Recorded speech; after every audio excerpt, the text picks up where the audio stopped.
Hello? Who is this?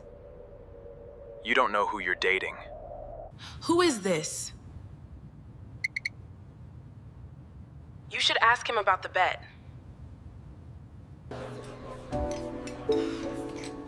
She's already looking at me differently.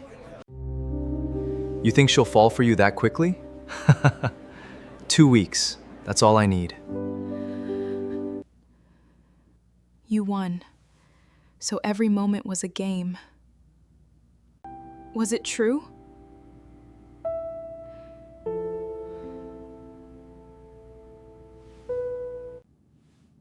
You made a bet about my heart. You won. You got what you wanted. I love you. But I hate you. Please subscribe to Afro-Asia Empire and enjoy my story. The first time I met Kang Min-jae, I thought he was the most beautiful mistake I had ever made. I was wrong. He wasn't a mistake. He was a bet. And I wouldn't discover that until after he had already taught my heart how to love him. Seoul was beautiful that night. The city glittered beneath the winter sky, its towers glowing against the darkness like thousands of stars that had fallen from heaven and refused to disappear. I stood outside the entrance of the Hansong Grand Hotel, pulling my coat tighter around my body as a cold wind swept through the street. 3 months. I had been in Korea for exactly 3 months. 3 months since I had left Chicago. 3 months since I had said goodbye to my mother. 3 months since I had convinced myself that moving halfway across the world was the beginning of the life I had always wanted. And 3 months since I had learned that starting over wasn't nearly as glamorous as people made it sound. I was 26 years old, thousands of miles away from everyone I knew, working 12-hour shifts at a luxury hotel where most people assumed I was either a celebrity's assistant or someone's guest. Sometimes I found it amusing, other times it was exhausting, but I refused to complain. I had come to Seoul for a reason. I wanted a better life, and I was determined to build one. I turned toward the hotel entrance. That was when I saw him. A black Mercedes Maybach pulled silently toward the curb. 2 men in dark suits stepped out first. Then the rear door opened, and Kang Min-jae emerged. I didn't know his name at the time. I only knew that every woman within 20 feet suddenly seemed to forget how to breathe. He was tall, broad-shouldered. His black hair was styled perfectly, though a few strands had fallen naturally across his forehead. He wore a charcoal gray suit beneath a long black coat, and the expensive watch on his wrist probably cost more than everything I owned combined. But it wasn't his clothes that caught my attention. It was his expression, cold, completely emotionless, like the entire world around him was nothing more than background noise. He walked toward the entrance without looking at anyone. People moved out of his way automatically. I watched him for a second. Then I shrugged. Rich people. I had already learned that rich people often behaved as though sidewalks had been invented exclusively for them. I turned around and walked straight into him. My coffee flew out of my hand. The paper cup hit his chest. Hot coffee splashed across his expensive white shirt. Silence. Complete silence. I slowly looked up. He slowly looked down. Then his eyes met mine. Dark, sharp, unreadable. For several seconds, neither of us spoke. I looked at the coffee stain. Then at him. Oh my God. His jaw tightened. I'm so sorry. Nothing. I grabbed a handful of napkins from my pocket and started wiping his shirt. That was probably my first mistake. His hand caught my wrist. Don't. His voice was deep, calm, dangerously calm. I froze. I was only trying to... I know. He released my wrist. I stepped backward. I'll pay for the cleaning. One of the men behind him almost laughed. Min-jae looked at him. The man immediately became serious. Then Min-jae looked back at me. You couldn't afford it. I blinked. Excuse me? My embarrassment instantly turned into irritation. You don't know what I can afford. For the first time, something changed in his expression. Not a smile, not quite, something closer to amusement. You're right. He glanced at my employee badge. Emily Carter. I looked down at the badge, then back at him. How do you know my name? He simply walked past me. I stood there, staring after him. The man who had been following him gave me an apologetic look. Then he hurried after his boss. I watched them disappear into the elevator, and I muttered under my breath, "Arrogant jerk!" I thought that would be the last time I saw him. I was wrong. It was only the beginning. 3 days later, I was working the evening shift when my supervisor rushed toward me. "Emily?" I turned. "Yes?" "VIP floor, suite 2801. I frowned. "What's wrong?" "Mr. Kang requested you personally." My stomach tightened. "Kang?" She nodded. "Kang Min-jae. Of course." I stared at her. "Why?" She lowered her voice. "I don't know. Just go." I sighed. There were rules in the hotel. When a VIP requested a particular employee, you didn't ask questions. You simply went. So I took the elevator to the 28th floor. When the doors opened, 2 security guards were standing outside the suite. One of them checked my identification, then opened the door. I stepped inside. The suite was enormous. Floor-to-ceiling windows overlooked Seoul. The city stretched beneath me in a sea of lights, and standing beside the glass was Kang Min-jae. He wasn't wearing a suit this time. He had on a black sweater and dark trousers. His sleeves were rolled slightly up his forearms. For some reason, that made him look even more dangerous. He turned when he heard me enter. "Close the door." I hesitated, then did as he asked. "What do you need?" He studied me. "You're not nervous." "Should I be?" A faint smile touched his lips. "No." He walked toward the small bar. "Do you drink?" "No." "Why?" "Because I have to work." He poured himself a drink. "You always follow rules?" "Usually. And if you don't, I deal with the consequences." He took a sip, then looked at me. "You're interesting." I almost laughed. "I'm a hotel employee, I know. So why did you ask for me?" He didn't answer immediately. Instead, he walked closer. "You didn't recognize me when we met." "I do now." "You weren't impressed." "I was impressed." His eyebrow lifted. "By what?" "Your ability to ruin an expensive shirt with coffee." He laughed. Actually laughed. It was the first time I had seen emotion on his face. And somehow, that laugh made him even more attractive. I immediately hated myself for noticing. He stepped closer. "Have dinner with me." I stared at him. "What? Dinner? Why?" "Because I want to get to know you."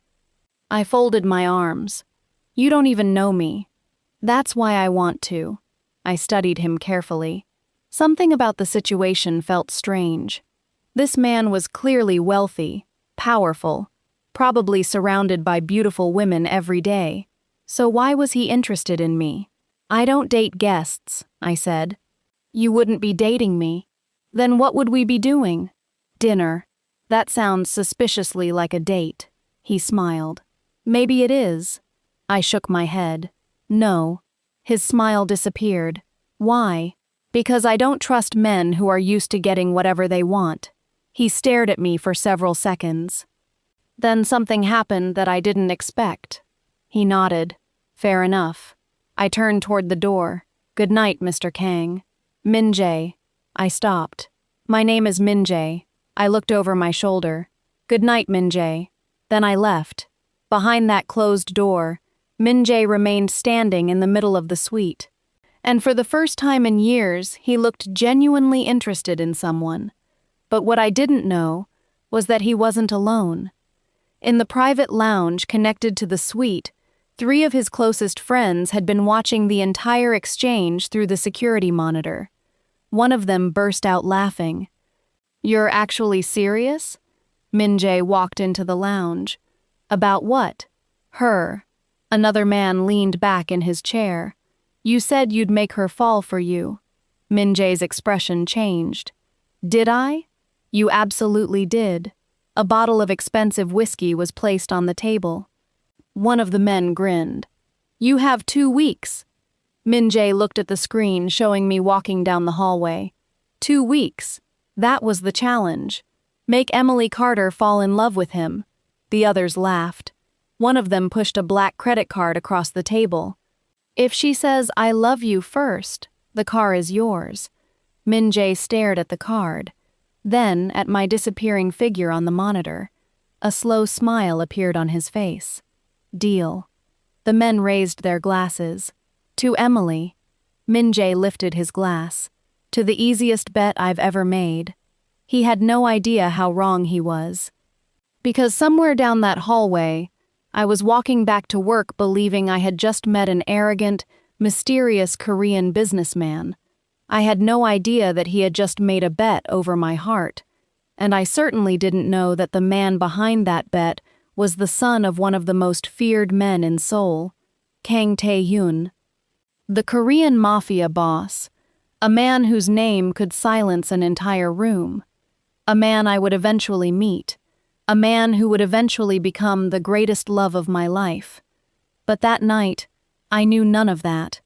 All I knew was that Kang Min Jae had smiled at me, and somehow, against every warning inside my head, I couldn't stop thinking about him.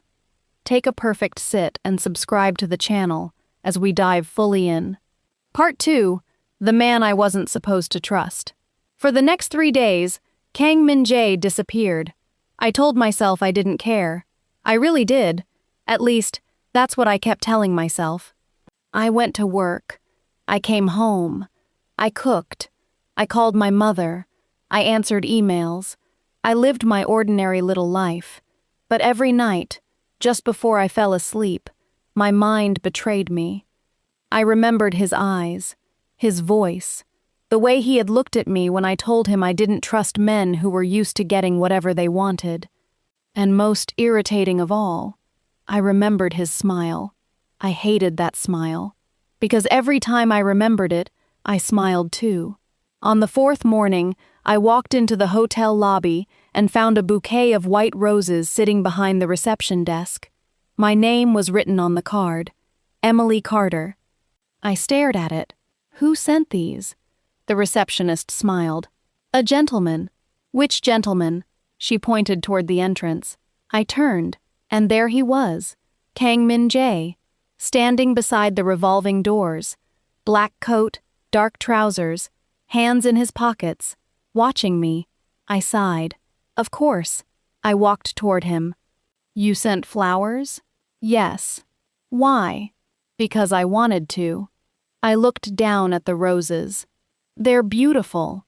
They're not as beautiful as you. I looked up. That was terrible. He smiled. I know. I laughed before I could stop myself.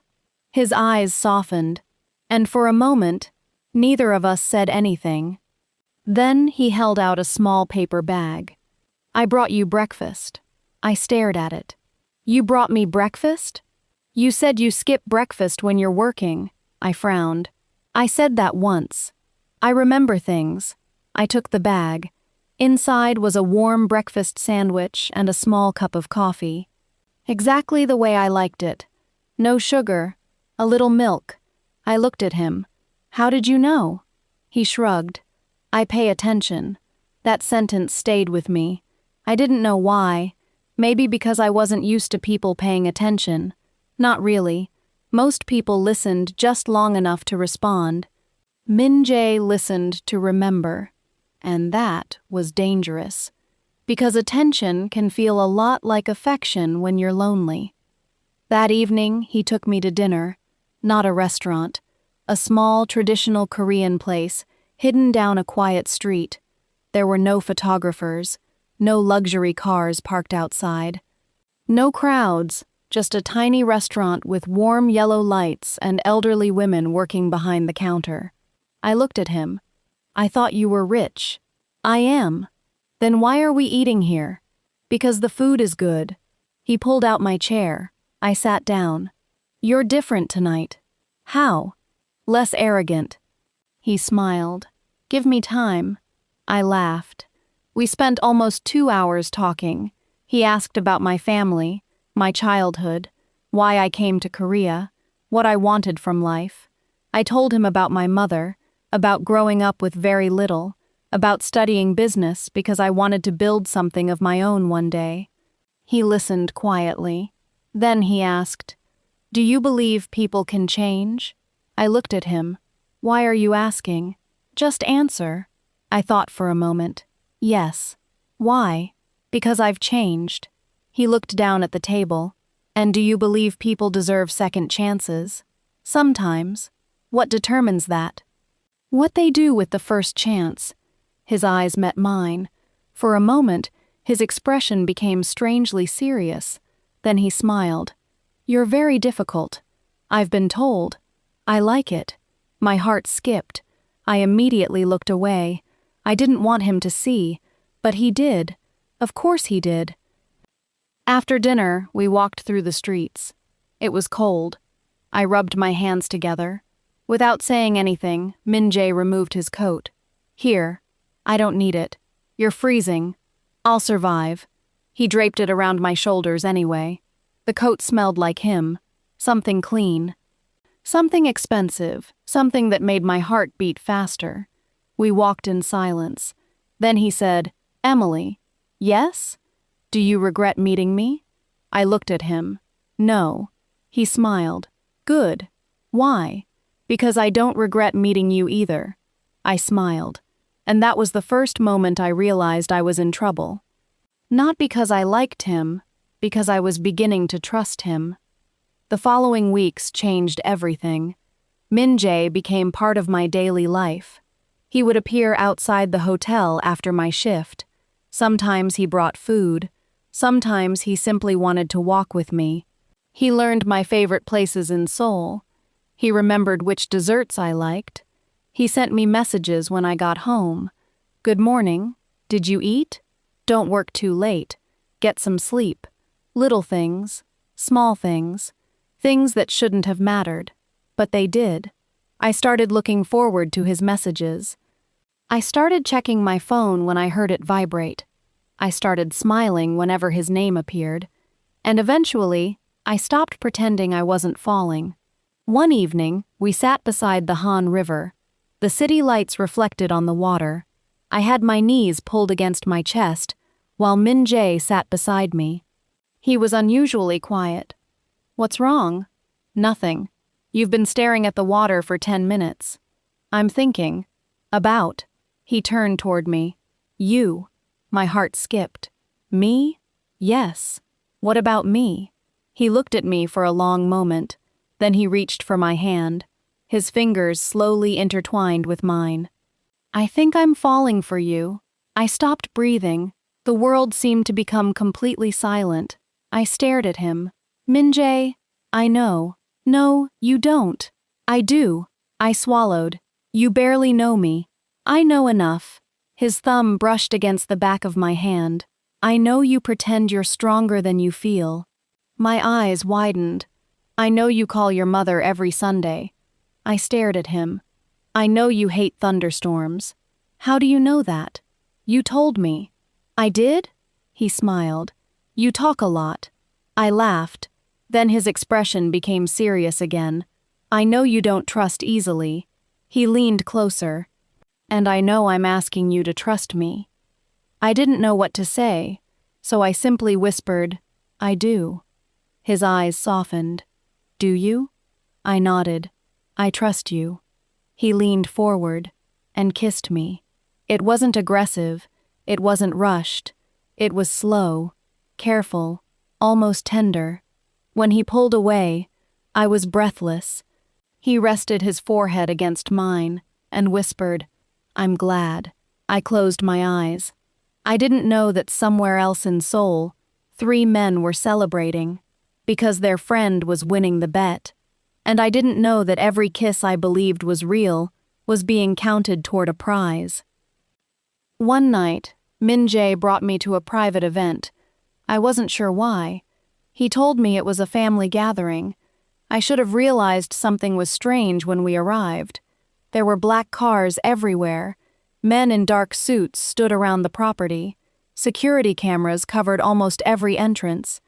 The house itself was enormous. It didn't look like a home. It looked like a fortress. I turned toward Min-jae. "Your family is intimidating," he smiled. "You haven't met my father yet. Should I be worried?" He hesitated, then smiled again. "No," but his eyes told me something different. We entered the house. People immediately stopped talking.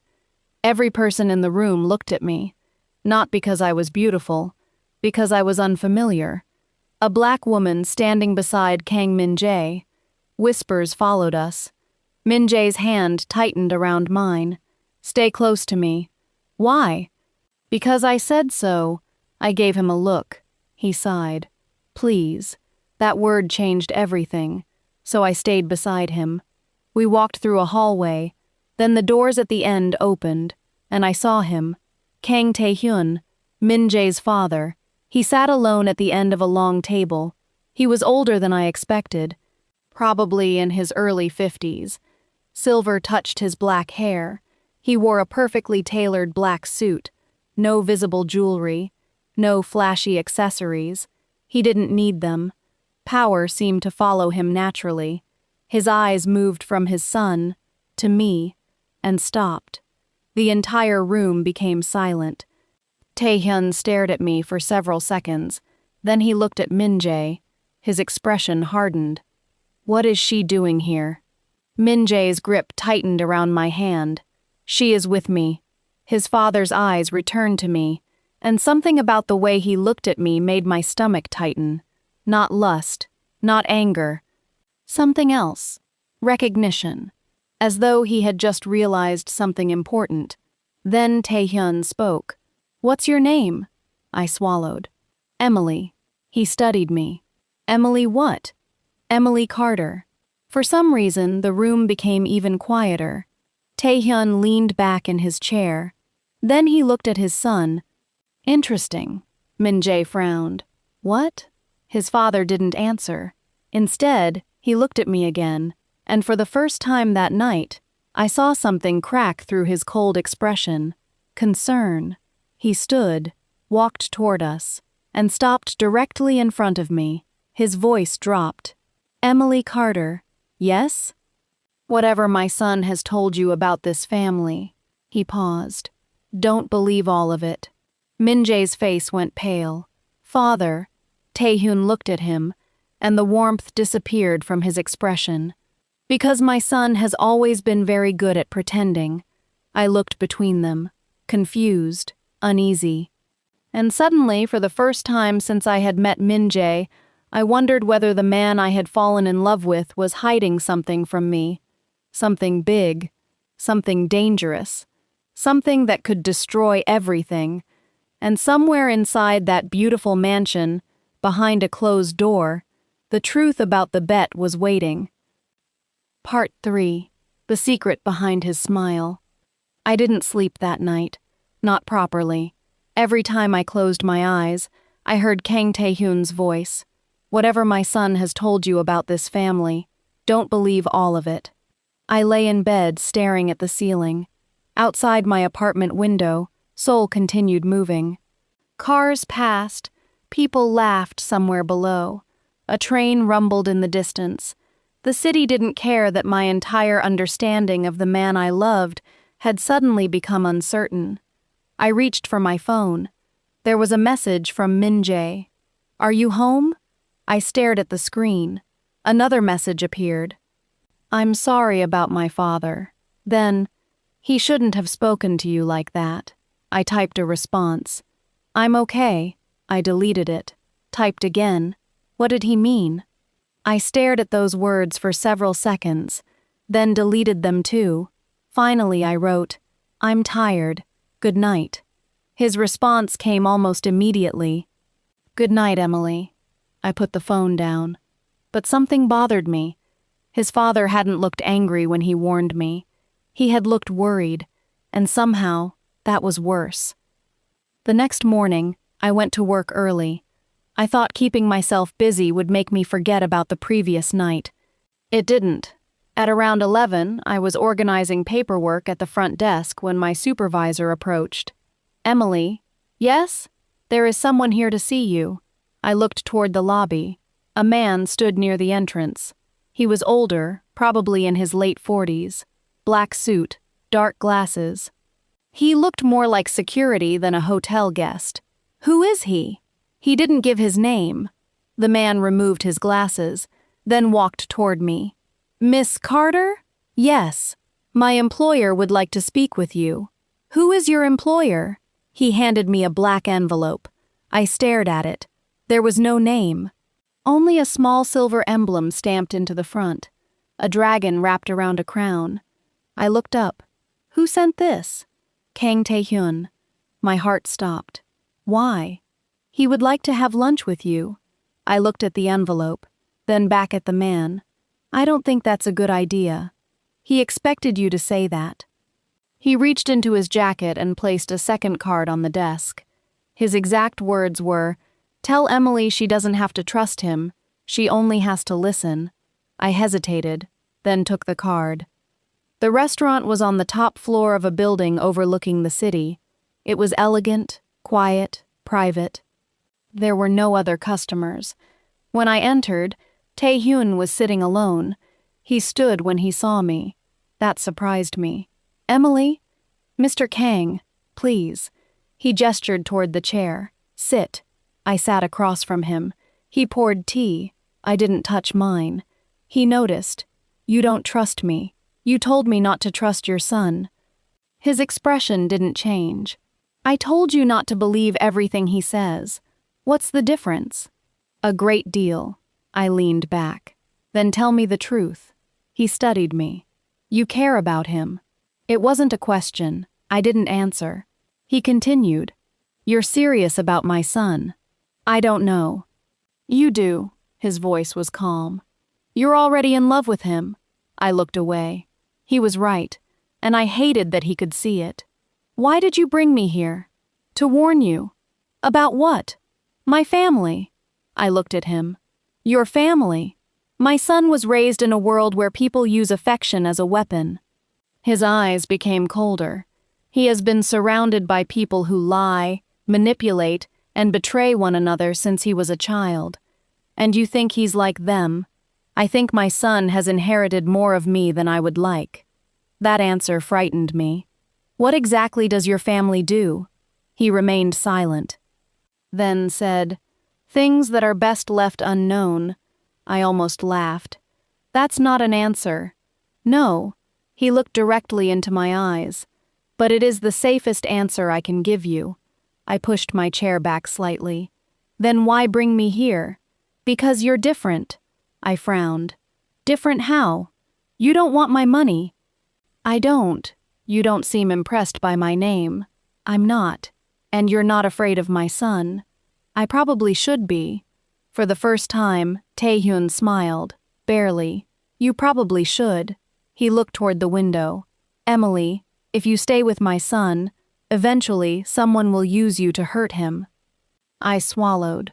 "Why?" "Because that's how our world works." His gaze returned to me. "And if you truly love him, you should know what you're walking into." I stared at him. "What should I know?" He didn't answer. Instead, he said something that stayed with me long after I left. "Ask my son why he chose you." I found Min Jae waiting outside my apartment that evening. He was leaning against his car. When he saw me, he smiled. I didn't smile back. His expression changed. "What happened?" "We need to talk." He immediately straightened. "About what?" "My father." His jaw tightened. "What did he say?" "That I should ask you why you chose me." Silence. For a fraction of a second, something flashed across his face. Fear. Then it disappeared. "He doesn't understand us." "Then explain it." He stepped closer. "Emily, why me?" "Because I like you." "That isn't enough." "It is for me." I stared at him. "You're hiding something." "No." You hesitated. I was surprised by the question. Min Jae, I stepped closer. If there is something I need to know, tell me now. He looked at me for several seconds, then reached for my hand. You're overthinking this. I pulled my hand away. Am I? He sighed. My father doesn't trust anyone. He seemed worried about me.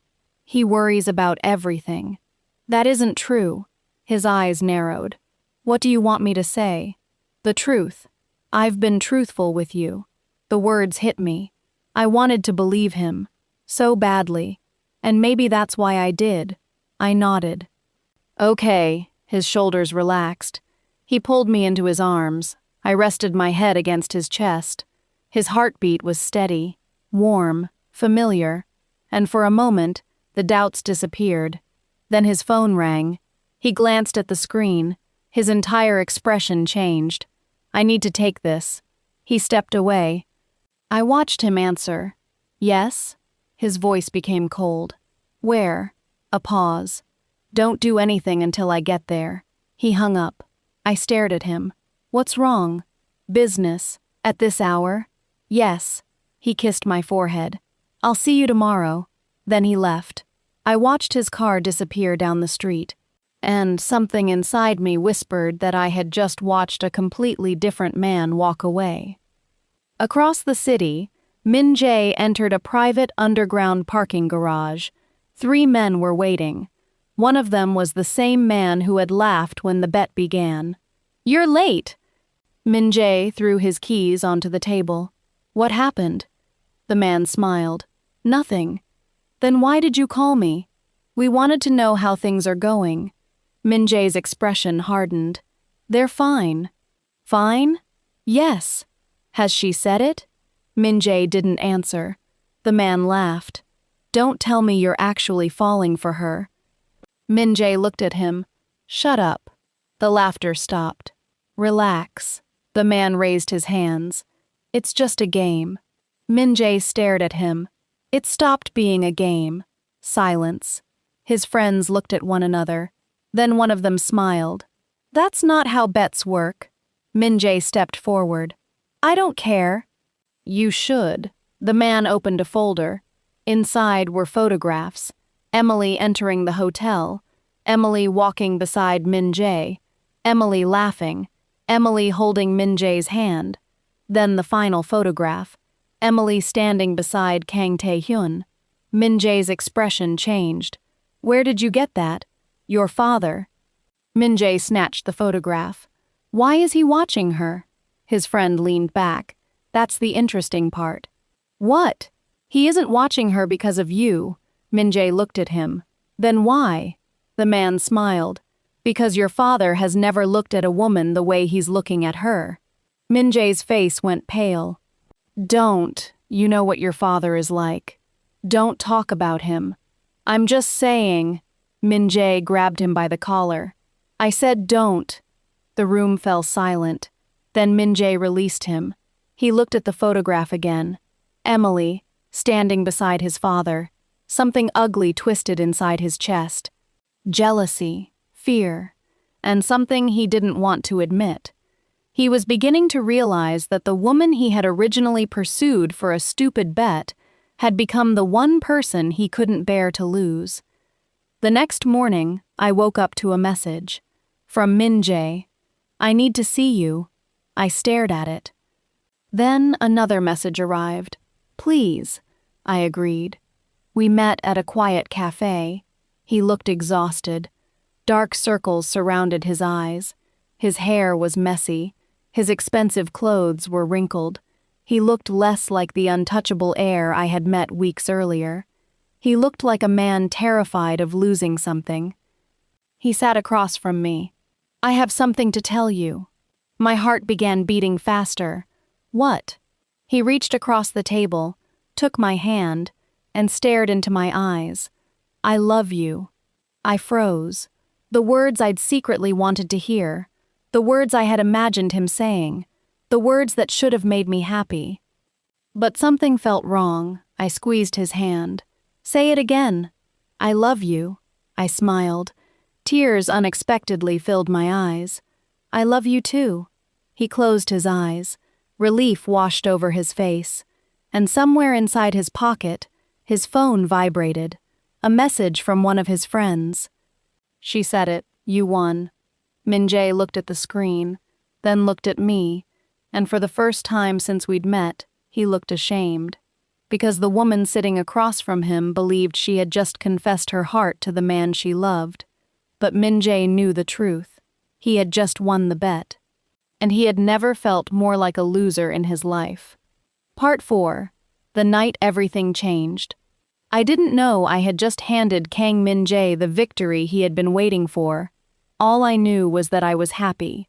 For the first time in a very long time, I felt completely, recklessly happy.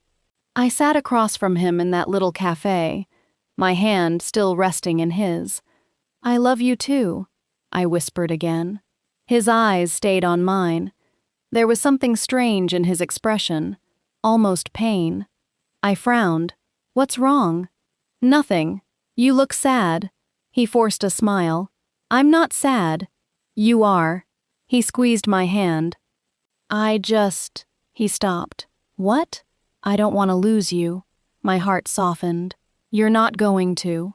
He looked away, and I didn't understand why those words seemed to hurt him.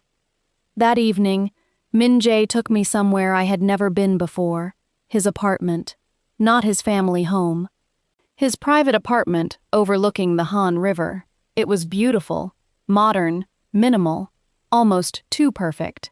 I stood beside the windows, staring at the city below. You live here alone? Yes. No staff? Sometimes. I turned toward him. Sometimes. He shrugged. I don't like people around me all the time. I smiled.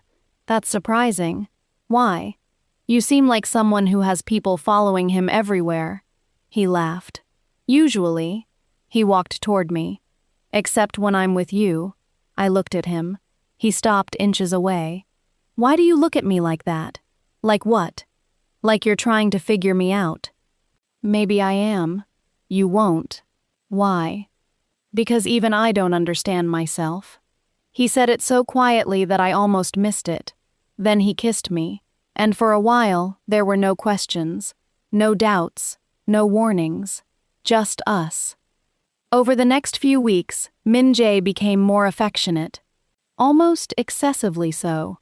He called me every morning. He picked me up after work. He sent flowers to my apartment. He bought me books because he remembered something I had once mentioned. He even learned how I liked my coffee. I should have been suspicious. Instead, I fell deeper. Love is strange that way. When someone gives you exactly what you've been wishing for, you don't immediately ask why. You simply enjoy it. One evening, we were driving through Seoul when he suddenly asked, "If you could live anywhere in the world, where would you go?" I looked out the window. Somewhere peaceful. That's not a place. It could be, he smiled. Then what would your perfect life look like? I thought about it. A beautiful house. He nodded. Keep going. A business of my own. Good. A big kitchen. He laughed. You care about the kitchen? Very much. Anything else? I looked at him. A husband who actually loves me. His smile disappeared. I noticed. What? Nothing. Min-jae. He looked at me. What if you already found him? My heart skipped. I smiled. Maybe I did. He reached for my hand, and I believed him. But while my relationship with Min-jae was becoming stronger, something else was happening. Kang Tae-Hyun had begun appearing in my life. Not intentionally. At least, that's what I told myself. The first time was at the hotel. He came to a business meeting. When he saw me, he stopped. Emily, Mr. Kang, you're working late. It's part of the job. He looked at the tray I was carrying. You haven't eaten. I blinked. How do you know? You look tired. I laughed. That's very observant. He looked at me for a moment, then said, Come. I frowned. Where? Eat. I can't leave my station. I'll speak to your supervisor. You can't just... I already did. I stared at him. You're impossible. His lips curved slightly. People tell me that. He took me to the hotel's private dining room. There was food already waiting. I looked at the table. This is too much. You're too thin. I almost laughed. You sound like my mother. He smiled. I'll take that as a compliment. We ate together. It was strange. He didn't flirt. He didn't try to impress me. He simply talked. He asked about my work, my goals, my mother, my plans for the future. When I told him I wanted to start my own company one day, he asked, "What kind?" "I don't know yet." "Then find something you care about." I looked at him. "That's your advice?" "Yes. You don't seem like someone who follows his own advice." His eyes darkened slightly. "No." I waited. He looked toward the window. "I haven't had the luxury." I didn't know what that meant, but I didn't ask. A week later, I received a call from a number I didn't recognize. "Hello, Miss Carter?" "Yes." "This is the executive office of Kang Tae-Hyun." My stomach tightened. "Yes? He would like to meet with you." "Why?" There was a pause. "He has a business proposition." I almost laughed. "I'm not a businesswoman." "Not yet." That sentence stayed with me. I agreed. The meeting took place at a private office. Tae-Hyun placed a folder in front of me. I opened it. Inside were documents about a small luxury skincare company. I looked up. "What is this?" "A company." "I can see that. I know you want to build your own business."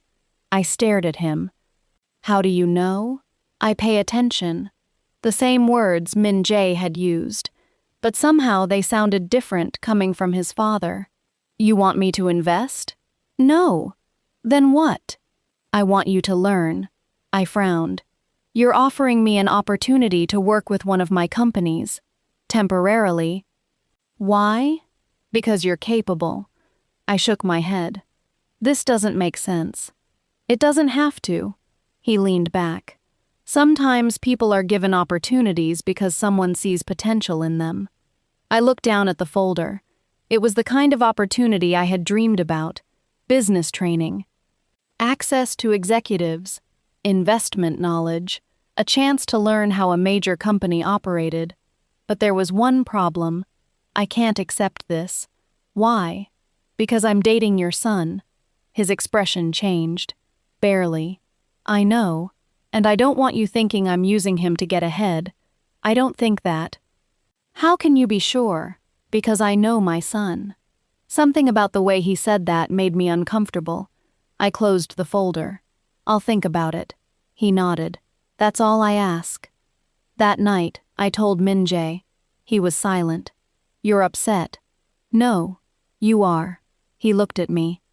"My father shouldn't involve himself in our relationship. He says it's business. He doesn't do anything without a reason." I smiled. "Neither do you." He froze. I laughed. "I'm joking." But he didn't laugh. "Emily." "Yes?" "Promise me something." "What?" "If my father ever asks you to do something, tell me." "Why?" "Because I don't trust him." I stared at him. "You don't trust your own father?" "No." There was something in his eyes, something serious. "Why?" He looked away. "It's complicated." I touched his arm. "You can tell me." "Not yet." "Why not?" "Because I don't want to ruin what we have." I smiled. "Then don't." He looked at me. For a moment, I saw guilt in his eyes. Then he kissed me. And once again, I believed him. 2 days later, Min Jae attended a meeting with his friends. The same men who had started the bet. A bottle of champagne sat on the table. One of them raised his glass. To Kang Min Jae. Min Jae didn't touch his glass. Another man laughed. "You won." "I know." "Then why do you look miserable?" Min Jae stared at him. "Because I made a mistake." "A mistake?" "Yes." "You mean falling in love with her?" Min Jae said nothing. The man leaned closer. "Then end it." Min Jae looked up. "What?" "You won the bet." "I don't care about the bet anymore." "You should." "I don't." The man smiled. "You know what happens if you break the rules." Min Jae's expression hardened. Don't threaten me. I'm not threatening you. The man leaned back. I'm reminding you. Min-jae stood. You're all pathetic. He turned to leave, then stopped. Destroy the bet. Everyone went silent. What? Destroy everything. The man laughed. You think it's that simple? Min-jae turned around. I said destroy it. His friend shook his head. You're forgetting something. What? You aren't the only person who knows about Emily. Min-jae's face went cold. What did you do? The man smiled. Nothing. Then he placed a small envelope on the table. Yet. Min-jae opened it. Inside were photographs. Emily leaving work. Emily entering her apartment. Emily walking beside Tae-Hyun. And one final photograph. Emily asleep inside Min-jae's car. His expression changed. Stay away from her. The man smiled. Then give us what we want. What? Your father's company. Silence. Min-jae finally understood. The bet had never really been about a car. It had never really been about Emily. Someone had been using him, and Emily had been the bait. That night, I received a phone call. I answered half asleep. Hello? There was silence. Then a man's voice. Emily Carter. Yes? You don't know who you're dating. My heart began pounding. Who is this? You should ask Kang Min-jae about the bet. I sat upright. What bet? The line went dead. I stared at the phone. My hands began shaking. A minute later, another message arrived. One video. No explanation. I pressed play. The screen showed a private room. Several men were laughing. Then Min-jae appeared.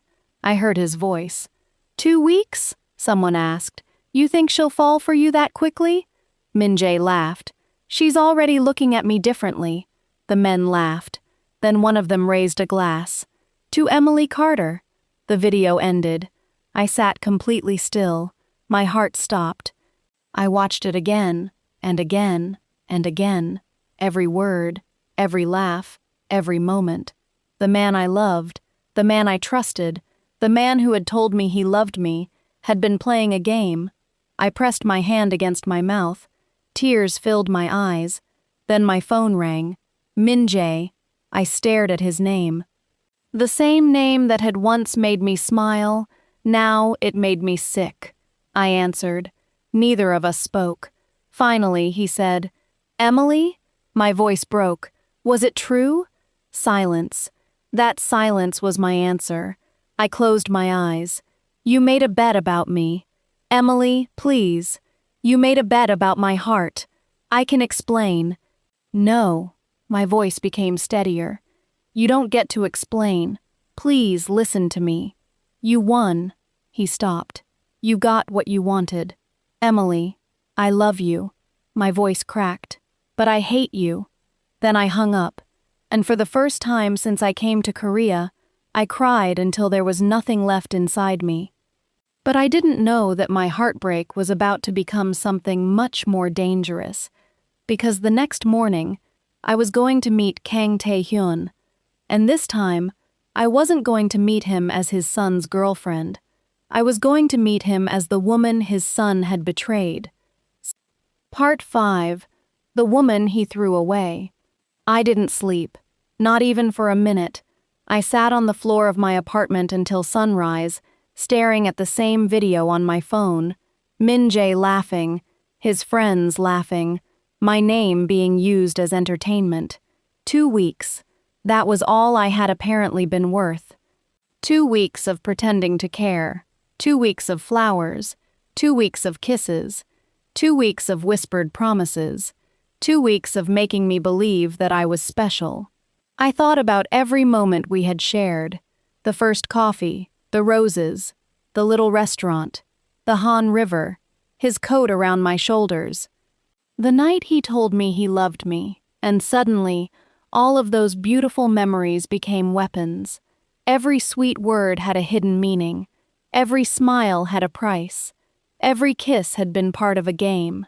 I wiped my tears. Then I stood.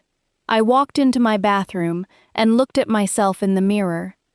My eyes were swollen. My face was exhausted. I barely recognized the woman staring back at me.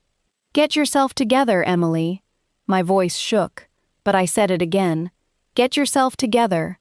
I showered, changed, did my hair, put on makeup, then I put on the most professional outfit I owned. A black blazer, white blouse, black trousers. Simple, elegant, controlled. I wasn't going to give Kang Min-jae another tear. Not today. At 8 in the morning, I called Tae-Hyun's office. "I need to speak with Mr. Kang." The secretary hesitated. "Do you have an appointment?" "No, I'm sorry, but tell him it's Emily Carter." Silence. Then, one moment. 30 seconds later, the secretary returned. "Mr. Kang will see you." Of course he would. When I entered his office, Tae-Hyun was standing beside the window. He didn't turn around immediately. "I know." I stopped. "You know?" He turned. His eyes moved over my face. "You've been crying." I looked away. "I need your help." He stared at me, then gestured toward the chair. "Sit." I sat. He remained standing. "What happened?" I placed my phone on the desk, pressed play. The video filled the room. Tae-Hyun watched silently. His expression didn't change, but by the time the video ended, his eyes had become terrifyingly cold. "Who sent this?" "I don't know." "Does my son know you have it?" "Yes." "And?" "He called me." "What did he say?" I swallowed. "Nothing." Tae-Hyun understood immediately. He admitted it. I nodded. He didn't have to. Tae-Hyun looked away. For several seconds, there was silence. Then he said, "I apologize." I looked at him. "For what?" "For my son's actions." "You didn't make the bet." "No." His voice became quieter. But I raised him. I stared at him. "I don't want your apology. What do you want?" I looked directly into his eyes. "I want to make him regret it." For the first time, Tae-Hyun looked almost surprised. "Revenge?" "Yes." "Against my son?" "Yes." "You could walk away." I tried. My voice cracked. "He made me believe I was loved." Tae-Hyun said nothing. He didn't just hurt me. He made me feel stupid for believing him. I wiped my eyes. "I don't want him dead." His eyebrow lifted slightly. "I just want him to understand what it feels like to lose something he thought he owned." Tae-Hyun studied me. Then he sat down. "Interesting." "What? You aren't asking me to destroy him?" "No." "You want him to watch you become someone he can no longer reach?" I looked at him. "Yes." A faint smile appeared. "Then, perhaps I can help you." He opened a drawer, pulled out a folder, and placed it in front of me. I opened it. Inside were business documents, financial statements, company structures, market reports. I looked at him. "What is this?" "The skincare company I mentioned. I thought you wanted me to learn." "I do." He pointed at the documents. "But if you want revenge, don't waste your energy trying to hurt my son." He leaned forward. "Become successful?" I stared at him. "Why would you help me?" "Because my son needs to learn something." "What?" "That people aren't possessions." His voice became cold. "And neither is love." I closed the folder. "What's the catch?" "There isn't one." "I don't believe that." He smiled faintly. "Good." I looked at him. "Then tell me the truth." "I am." "Why me?" He paused. Then said, "Because you are the first person in years who has looked at my family and still chosen to walk away." I didn't know what to say. He continued, "My son thought he could make you love him." His eyes held mine. "He was wrong." "What do you mean?" "You loved him because you chose to." He stood, "And that means you can choose yourself." I accepted his offer, not because I wanted his money, not because I wanted to get closer to him, and definitely not because I wanted to become part of the Kang family. I accepted because I wanted to prove something, to Min-jae, to his friends, and most importantly, to myself. I could survive without him. The next 6 months became the hardest period of my life. I worked constantly. During the day, I learned everything I could about business, marketing, finance, supply chains, product development, negotiations. At night, I studied. Tae-Hyun gave me access to executives who taught me what university never could. He never handed me success. He gave me opportunities, then expected me to earn them. And I did, every single day. Our relationship changed during that time. Not romantic. Not yet. It was something more complicated. Respect. Tae-Hyun never treated me like his son's abandoned girlfriend. He treated me like a person. When I succeeded, he congratulated me. When I failed, he told me why. When I became too emotional, he told me to think. And when I doubted myself, he reminded me of something I had forgotten. You don't need permission to become powerful. I never forgot those words. One afternoon, I was presenting a business proposal to a group of executives. My hands were shaking. I looked toward the back of the room. Tae-Hyun was standing there. He gave me a small nod. I took a breath, then continued. By the end of the presentation, the room was silent. One executive finally said, "If we launch this product line internationally, we could double the company's revenue within 3 years." I smiled. Tae-Hyun didn't. He simply said, "Then let's begin." I walked out of the meeting feeling like a different woman. That evening, I stood in front of the mirror. I looked at myself, and for the first time since Min-jae betrayed me, I didn't see a broken woman. I saw someone dangerous.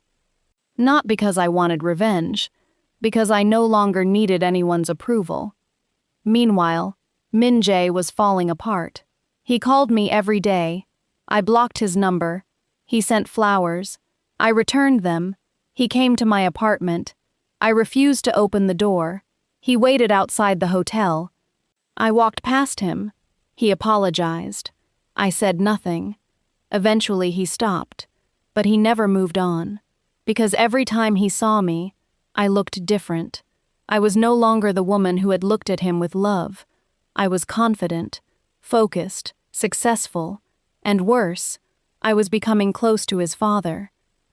The first time Min-jae saw us together after the breakup, we were leaving a business conference. Tae-Hyun walked beside me. I was laughing, he was listening. Min-jae stood across the street. His face went pale. His father saw him. He stopped. I followed his gaze. And there he was, Kang Min-jae. The man who had once made my heart race, now standing completely still. His eyes were fixed on me. I expected anger, jealousy, maybe even arrogance. Instead, I saw regret, real regret. He crossed the street. "Emily." I stopped. Tae-Hyun looked at his son. "Leave." Min-jae ignored him. "Please." I looked at him. "What do you want?" "I want to apologize." "You already did." "I wasn't honest." "No." "I was stupid." "Yes." His eyes filled with pain. "I love you." I stared at him. "You don't get to say that anymore." He swallowed. "Why?" "Because I believed you the first time." Silence. Tae-Hyun looked between us. Then Min-jae said something that made my heart twist. "I would give anything to go back." I shook my head. "You can't." "I know. And even if you could," I stepped closer, "you'd still have to live with what you did." He lowered his eyes. I turned away. Then I heard him say, "Are you with my father?" I stopped. Slowly, I turned around. Tae-Hyun's expression hardened. "That is none of your concern." Min-jae looked at me. "Emily?" I didn't answer, because I wasn't with Tae-Hyun. Not then. But the question stayed with me. That night, I sat alone in my apartment. I thought about Min-jae. Then I thought about his father. The two men couldn't have been more different. Min-jae had made me feel wanted. Tae-Hyun made me feel respected. Min-jae had told me what I wanted to hear. Tae-Hyun told me what I needed to hear. Min-jae had taken my heart as a bet. Tae-Hyun had helped me rebuild it. And somewhere between rebuilding my life and learning to trust again, I realized something terrifying. I was beginning to fall for Kang Tae-Hyun. Not because he was powerful, not because he was wealthy, not because he was Min-jae's father, but because when everyone else saw a woman who had been discarded, he saw a woman who could become unstoppable. And he never once asked me to be grateful for it. He simply believed in me. That was when I understood the real danger. I wasn't using Tae-Hyun to get revenge anymore. I was falling in love with him. And this time, I was terrified of what love might cost me. If you stayed to this part, do not forget to subscribe to the channel. Part 6, The Revenge Begins. I had spent 6 months rebuilding myself. Now it was time to make Kang Min-jae understand what he had lost. Not because I wanted him back, because I wanted him to understand that I had never been the woman he thought he was playing with. I had simply trusted the wrong man, and there was a difference, a very important difference. The first step was simple. I stopped hiding. For months I had stayed away from the public eye. I worked quietly, learned quietly, built quietly. But that was about to change. Tae-Hyun had invited me to an exclusive business gala attended by some of Seoul's wealthiest families. It wasn't a coincidence. He knew Min-jae would be there. "You don't have to go," Tae-Hyun told me as we stood outside the ballroom. I adjusted the sleeve of my black evening gown. "I know." "Then why are you going?" I looked at him. "Because I'm ready." His eyes moved over me. There was pride in his expression. But there was something else, too. Something warmer. "You look beautiful." I smiled. "Thank you." He offered his arm. I hesitated for half a second, then took it. We walked inside together. The room went silent. Not completely, but enough. Heads turned. Conversations stopped. People whispered. Because Kang Tae-Hyun had entered with a woman nobody expected to see beside him, and that woman was me. I could feel the attention, but I didn't look around. I kept my head high. Then I saw him. Kang Min-jae. He was standing near the bar with several executives. The moment his eyes landed on me, he froze. His gaze moved from my face, to my dress, then to the hand resting on his father's arm. His jaw tightened. Tae-Hyun noticed. "Do you want to leave?" "No." "Are you sure?" I smiled. "Very." We continued walking, and for the first time, I watched Kang Min-jae realize that the woman he had once treated like a joke had become someone powerful enough to stand beside the man he feared most. The first attack came 20 minutes later. Min-jae approached us. "Father." Tae-Hyun looked at him. "Min-jae." Then his eyes moved toward me. "Emily." I smiled politely. "Hello." He stared at me. "You look beautiful." "Thank you."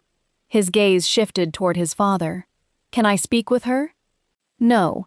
Tae-Hyun's answer was immediate. Min-jae frowned. "I wasn't asking you." Tae-Hyun's expression hardened. "You should have." The tension between them was immediate. I stepped forward. "It's okay." Tae-Hyun looked at me. I gave him a small nod. He stepped away. Min-jae looked at me. "Can we talk?" "We're talking. Alone." "No." His face fell. "Emily." "What?" "I know you're angry." "I'm not angry anymore." "Then why are you doing this?" I smiled. "Doing what?" "Standing beside my father." I looked toward Tae-Hyun, then back at him. "I'm here because he invited me. You know what this looks like." "Yes." "And you don't care?" "No." He stared at me. I leaned closer. "You taught me something, Min-jae." "What?" "People are allowed to change their minds." His expression broke. I walked away, and for the first time, I felt nothing. No heartbreak, no longing, no temptation to turn around. Nothing. That was when I knew I had finally won. The next morning, Seoul woke up to headlines. Kang Tae-Hyun's mystery woman revealed. Who is the black woman besides Seoul's most powerful businessman? Kang family heir's ex-girlfriend spotted with his father. The photographs spread everywhere. I looked at my phone. Thousands of comments. Some praised me, others insulted me. Some called me ambitious. Others called me a gold digger. I wasn't surprised. Tae-Hyun wasn't surprised either. He simply looked at me across the breakfast table. Are you okay? Yes. You can still walk away. I smiled. No. Why? Because I'm tired of letting other people decide who I am. He nodded. Good. Then he pushed a document across the table. I opened it.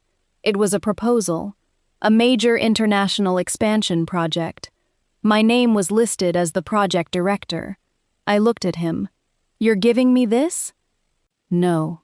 He shook his head. You earned it. I smiled. And that was the beginning. Over the next year, I became one of the most important people in the Kang family's legitimate business empire. I wasn't given a position because of Tae-Hyun. I earned it. I negotiated international partnerships.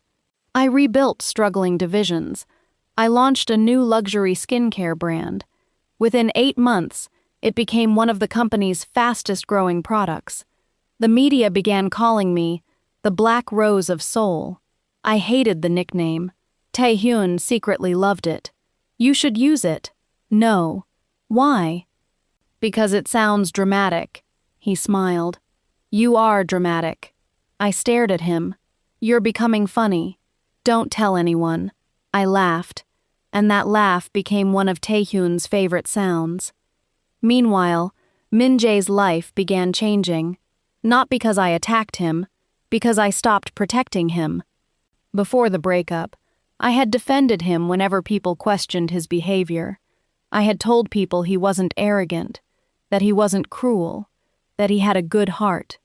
After the breakup, I said nothing, and silence can be more dangerous than accusations. People began noticing things. His temper, his reckless decisions, his obsession with control, his habit of humiliating employees who disappointed him. The perfect image he had built began cracking. Then his company lost a major international contract. The board blamed him. Tae-Hyun removed him from the project. Min-jae was furious. He came to his father's office. You replaced me. Tae-Hyun didn't look up from his documents. You failed. You're choosing her over me. Tae-Hyun finally looked at him. No. Min-jae laughed bitterly. Then what is this? This is business. You never cared about her before. I care about her now. Min-jae's face changed. Why? Tae-Hyun stood. Because she earned my respect. And I didn't? You lost it. Silence.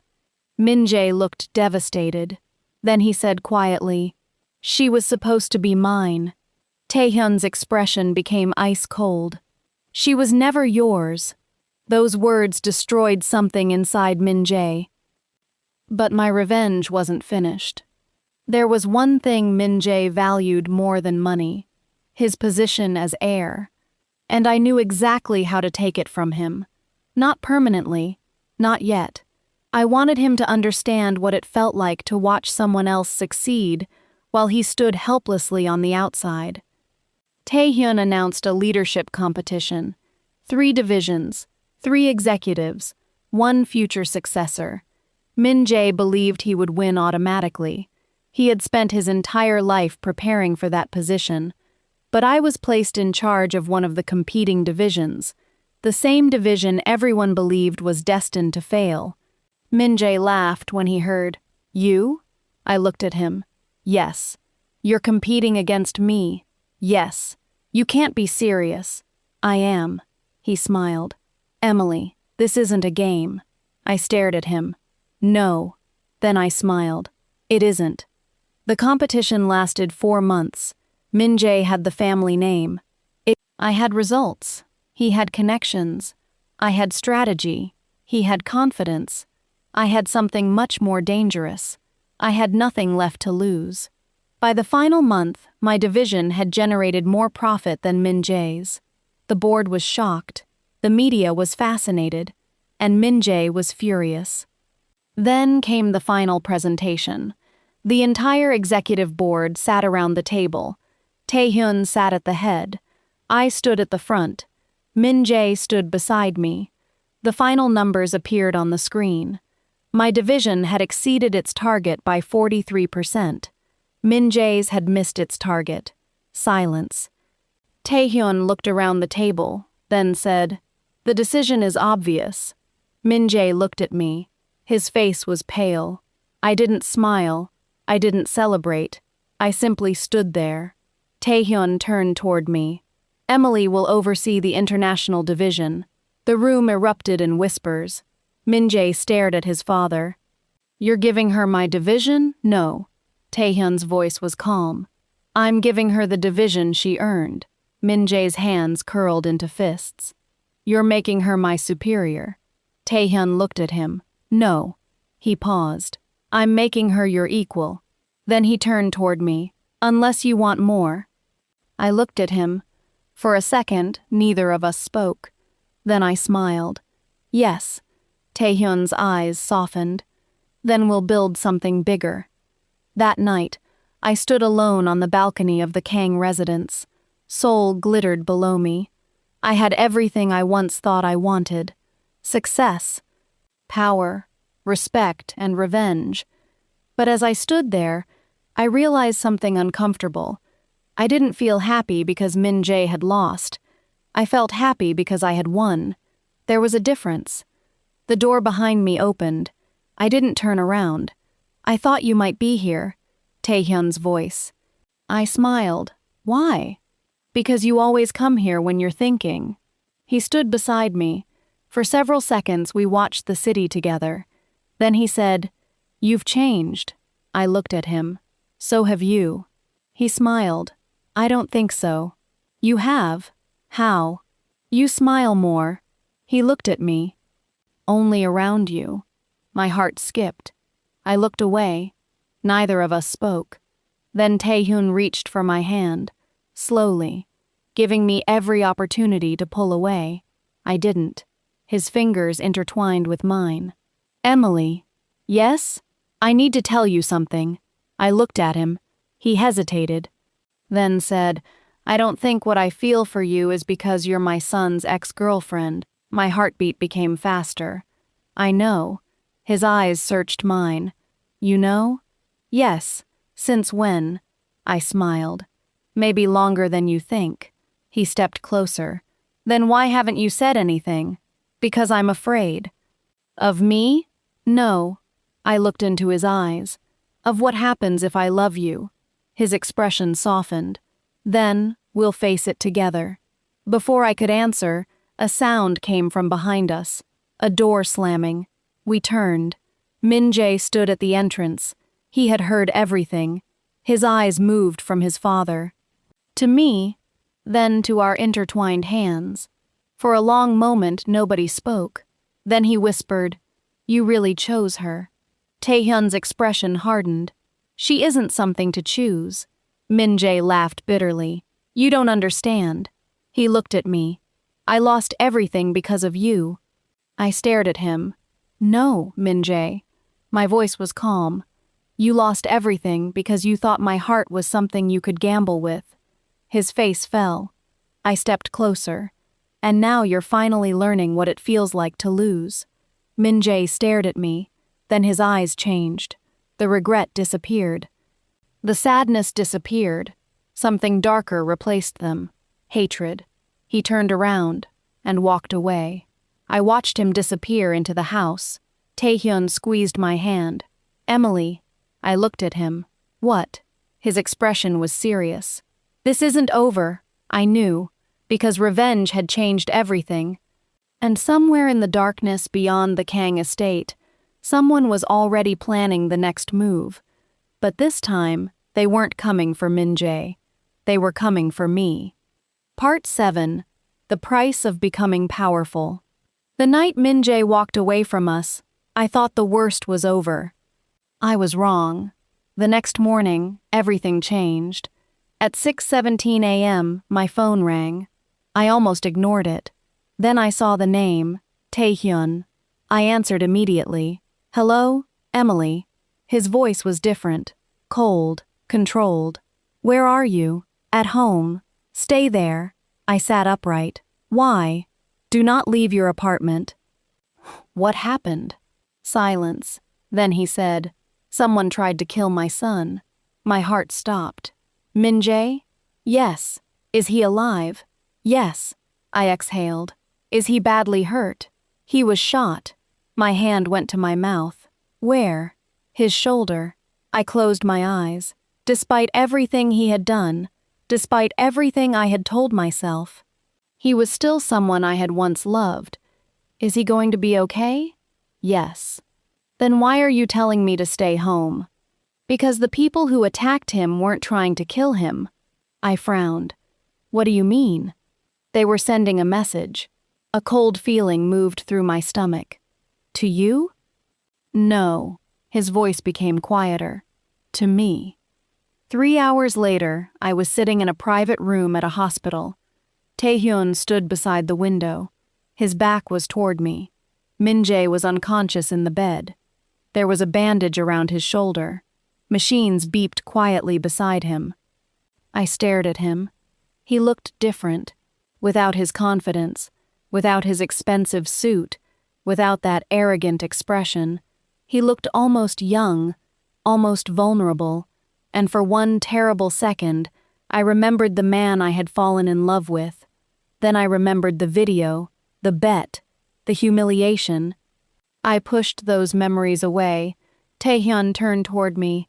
You shouldn't have come. I needed to see him. Why? I looked at Min-jae. Because whatever he did to me, I don't want him dead. Tae-Hyun watched me carefully. You still care about him. Not the way you think. He didn't answer. I looked at him. What happened? He walked toward the table, placed a photograph in front of me. It showed a black sedan outside Min-jae's office. Who are they? We don't know. Then how do you know this is connected to you? Because of what they left behind. He placed another photograph on the table, a white envelope, with one word written across it. Kang. I looked at him. What does that mean? It means someone wants me to know they're coming. Who? Tae-Hyun's expression hardened. Someone I thought was dead. That sentence changed the entire atmosphere. Who? Tae-Hyun didn't answer immediately. He looked at Min-jae, then at me, Han Jun-sok. The name meant nothing to me. Who is he? Someone who used to work for my family. Used to. He betrayed us. What did he do? Tae-Hyun's jaw tightened. He tried to take control of the organization. And I stopped him. Where is he now? Tae-Hyun looked at me. That's the problem. You thought he was dead. Yes, and now he's back. Yes. I looked at Min-jae. Because of him? Partly. What does he want? Tae-Hyun's answer was immediate. Everything. I stayed at the hospital until evening. Min-jae finally woke. His eyes opened slowly. He looked around, then saw me. For several seconds, neither of us spoke. Emily. His voice was weak. I stood. How do you feel? He gave a small smile. You came. Yes. Why? Because you were shot. He looked at me. You were worried. I was concerned. He smiled faintly. You still care. I shook my head. Don't confuse compassion with love. His smile disappeared. I'm sorry. I looked at him. I know. I mean it. I know. I've hated myself every day since you left. I didn't answer. He looked toward the window. I deserved what happened. No, he frowned. You didn't deserve to be hurt. I hurt you first. Yes. His eyes filled with tears. But I don't want you dead. He looked at me. I don't want your forgiveness. That surprised me. I just want you to know that I regret it. I nodded. Then remember that feeling. What? Regret. I looked at him. Let it change you. He closed his eyes. I will. I turned toward the door. Emily. I stopped. If my father ever hurts you, I looked back. He won't. Min-jae stared at me. You trust him? Yes. He swallowed. More than you trusted me? I didn't answer. I didn't need to. That evening, Tae-Hyun drove me home himself. The city lights passed silently outside the windows. For nearly 20 minutes, neither of us spoke. Then he said, "Are you afraid?" "Of Han Jun-sok?" "Yes." I thought about it. "No." "Why?" "Because I'm not alone." He glanced at me. I smiled. "You're here." His hands tightened slightly around the steering wheel. "You shouldn't trust me that much." "I do." "Why?" "Because you have never lied to me." He looked away. That answer seemed to affect him more than I expected. When we reached my apartment, he parked. Neither of us moved. Finally, I said, "Thank you." "For what?" "For protecting me." He looked at me. "I would protect you even if you hated me." My heart skipped. "Tae-Hyun." He turned toward me. "I know what people will say." "About us?" "Yes. They already talk." "I don't care." "I do." He looked at me. "Why?"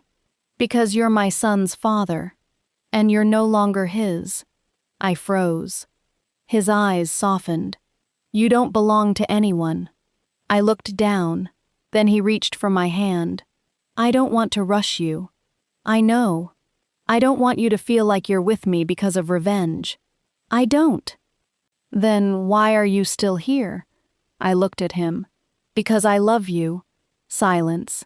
Tae-Hyun stopped breathing for a moment. I could see it. The man who had faced enemies without fear was suddenly terrified of 3 words. He lifted my hand to his lips, then kissed it. "I love you too." My eyes filled with tears.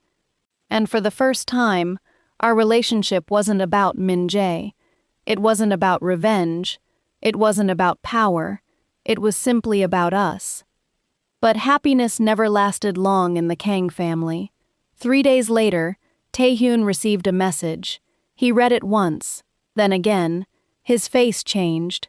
"What happened?" He turned the phone toward me. There was a photograph. Me, standing outside my apartment, taken from across the street. Underneath it was a message. "You took everything from me." Another message appeared. "Now I'll take everything from you." I stared at the screen. "Who is this?" Tae-Hyun took the phone. "Jun-suk. What does he want from me?" "Leverage." "I don't understand." "You are now the one thing I cannot afford to lose." I looked at him. His expression was cold, but his eyes betrayed him. Fear. Real fear. I stepped closer. "I can protect myself." "I know." "Then why are you afraid?" He looked at me. "Because protecting yourself isn't the same as protecting you." I touched his face. "I'll be careful." He covered my hand with his. "I need you to promise me something." "What?" "If anything happens, you run." "Where?" "Anywhere." "No." His eyes narrowed. "Emily, I won't run away and leave you." "This isn't a discussion." "It is. If you expect me to marry you someday." He froze. I realized what I had said. My cheeks became warm. Tae-Hyun stared at me. "Did you just say, 'Forget it'?" He smiled. A genuine smile. "You said marry." I said someday. He stepped closer. "How soon is someday?" I laughed. "You're impossible." He wrapped his arms around me. And for a few precious seconds, I forgot about the threat. Forgot about Min-jae. Forgot about the Mafia. Forgot about revenge. Then the lights went out. The entire apartment went black. I froze. "Tae-Hyun?" His arms tightened around me. "Don't move." Something crashed downstairs. Then another sound. Footsteps. Several of them. Tae-Hyun immediately moved in front of me. His entire demeanor changed. The warm man I knew disappeared. The Mafia boss returned. He reached inside his jacket, then whispered, "Stay behind me." The bedroom door suddenly exploded inward. 3 men entered. Tae-Hyun moved. fast. One man went down, then another. The third raised a weapon. I screamed. Tae-Hyun pushed me aside. A gunshot exploded through the room. He staggered. Tae-Hyun! He fell to one knee. Blood spread across his shirt. I ran toward him. No! He grabbed my wrist. Run. I shook my head. No. Emily, run. The third man raised his weapon again. Then a gunshot came from the hallway. The attacker dropped. I turned. Min-jae stood there. His injured shoulder was still bandaged. He held a gun in his good hand. His face was pale. He looked at his father, then at me, and whispered, "Get him out." I dropped beside Tae-Hyun. "Are you okay?" He pressed his hand against his side. "It's not deep. You're bleeding. I know." Min-jae stepped closer. "Father." Tae-Hyun looked at him. For a moment, father and son stared at each other. Then Tae-Hyun said, "You shouldn't be here." Min-jae looked at Emily. "I couldn't let him die." He looked at his father again. "Not after everything." Tae-Hyun slowly nodded, and in that moment, something changed between them. The rivalry, the anger, the resentment. It disappeared, because someone had finally reminded them that they were family. But as the police sirens approached in the distance, I looked down at Tae-Hyun's blood on my hands, and I realized something. This was no longer a revenge story. It was a war, and if Han Jun-suk wanted me, he was going to discover exactly what kind of woman he had chosen to threaten. Because I had spent a year learning how to survive. Now, I was going to learn how to fight. Part 8. The Black Rose Strikes Back. The hospital smelled like antiseptic and fear. I sat beside Tae-Hyun's bed until sunrise. The bullet had gone through his side. The doctors said he would recover. But every time I looked at the bandage beneath his ribs, I remembered the gunshot.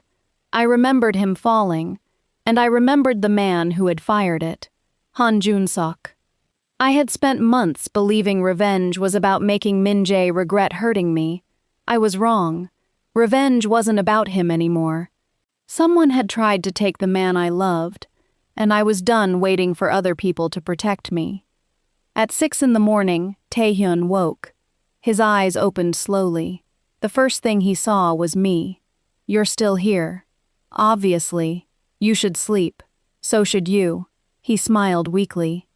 "You're stubborn. I learned from you." He tried to laugh, then winced. I immediately stood. "Don't move. I'm fine. You were shot.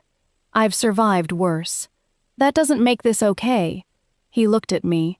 "You were frightened." I didn't answer. He reached for my hand. "I'll be okay. I know." "Then why are you looking at me like that?" "Because I almost lost you." His expression softened. "You won't." "How do you know?" "Because I haven't given you permission to leave me yet."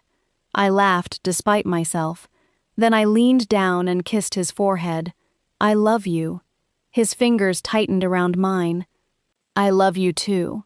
For a moment, everything was quiet. Then the hospital room door opened. Min-jae entered. He looked exhausted. His shoulder was still bandaged. His face was bruised. He stopped when he saw us holding hands. He didn't look jealous. He looked relieved. "Father," Tae-Hyun looked at him. "You shouldn't be here." "I know." "Then why are you?" Min-jae looked at me. "Because I owe both of you an apology." Tae-Hyun said nothing. Min-jae stepped closer. "I know I don't deserve forgiveness." He swallowed. "But I found something." He placed a folder on the table. Tae-Hyun opened it. His expression changed. "What is this?" "Everything I could find on Jun-suk." Tae-Hyun looked through the documents. "He contacted some of my father's old associates months ago." I leaned closer. "Why?" Min-jae looked at me. "Because he needed someone close to the family." My stomach tightened.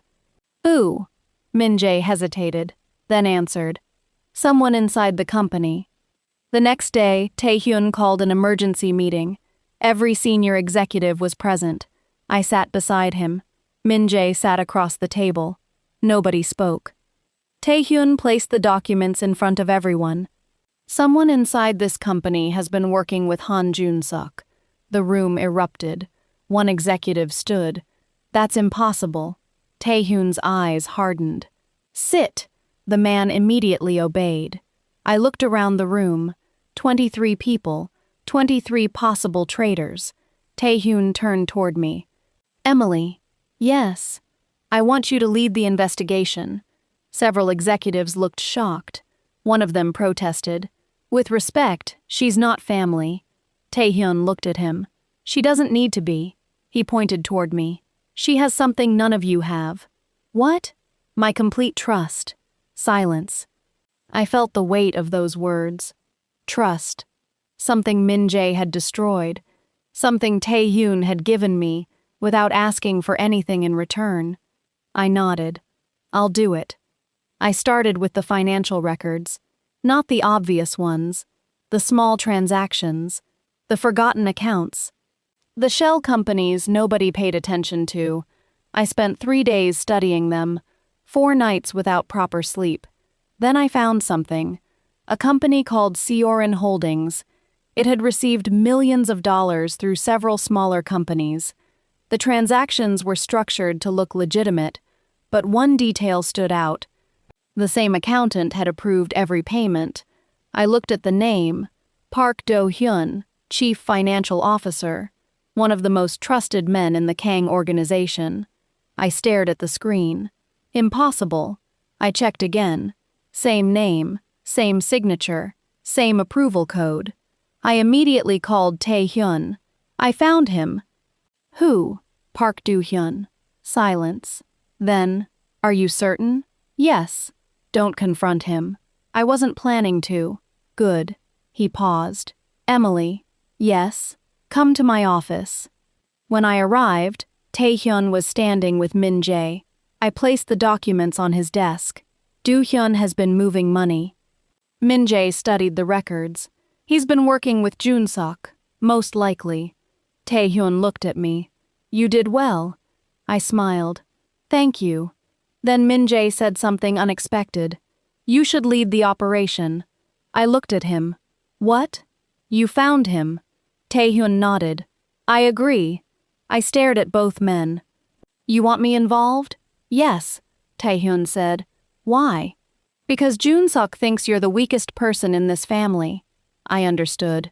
He won't expect me. Tae-Hyun looked directly at me. Exactly. The plan was simple. Too simple. We would leak false financial information through Do-hyun. If he passed it to Jun-suk, we'd know. But there was a problem. Someone needed to become the bait. I volunteered. Tae-Hyun immediately refused. No. I can do it. No. Why? Because I'm not using you as bait. I stepped closer. This is my decision. No. Tae-Hyun. No. His voice became firm. I have already watched you nearly die because of my world. Then let me help you end this. He stared at me. I softened. I don't want to spend my entire life hiding behind you. He said nothing. I love you. His expression changed. But if we're going to build a life together, you have to trust me. Silence.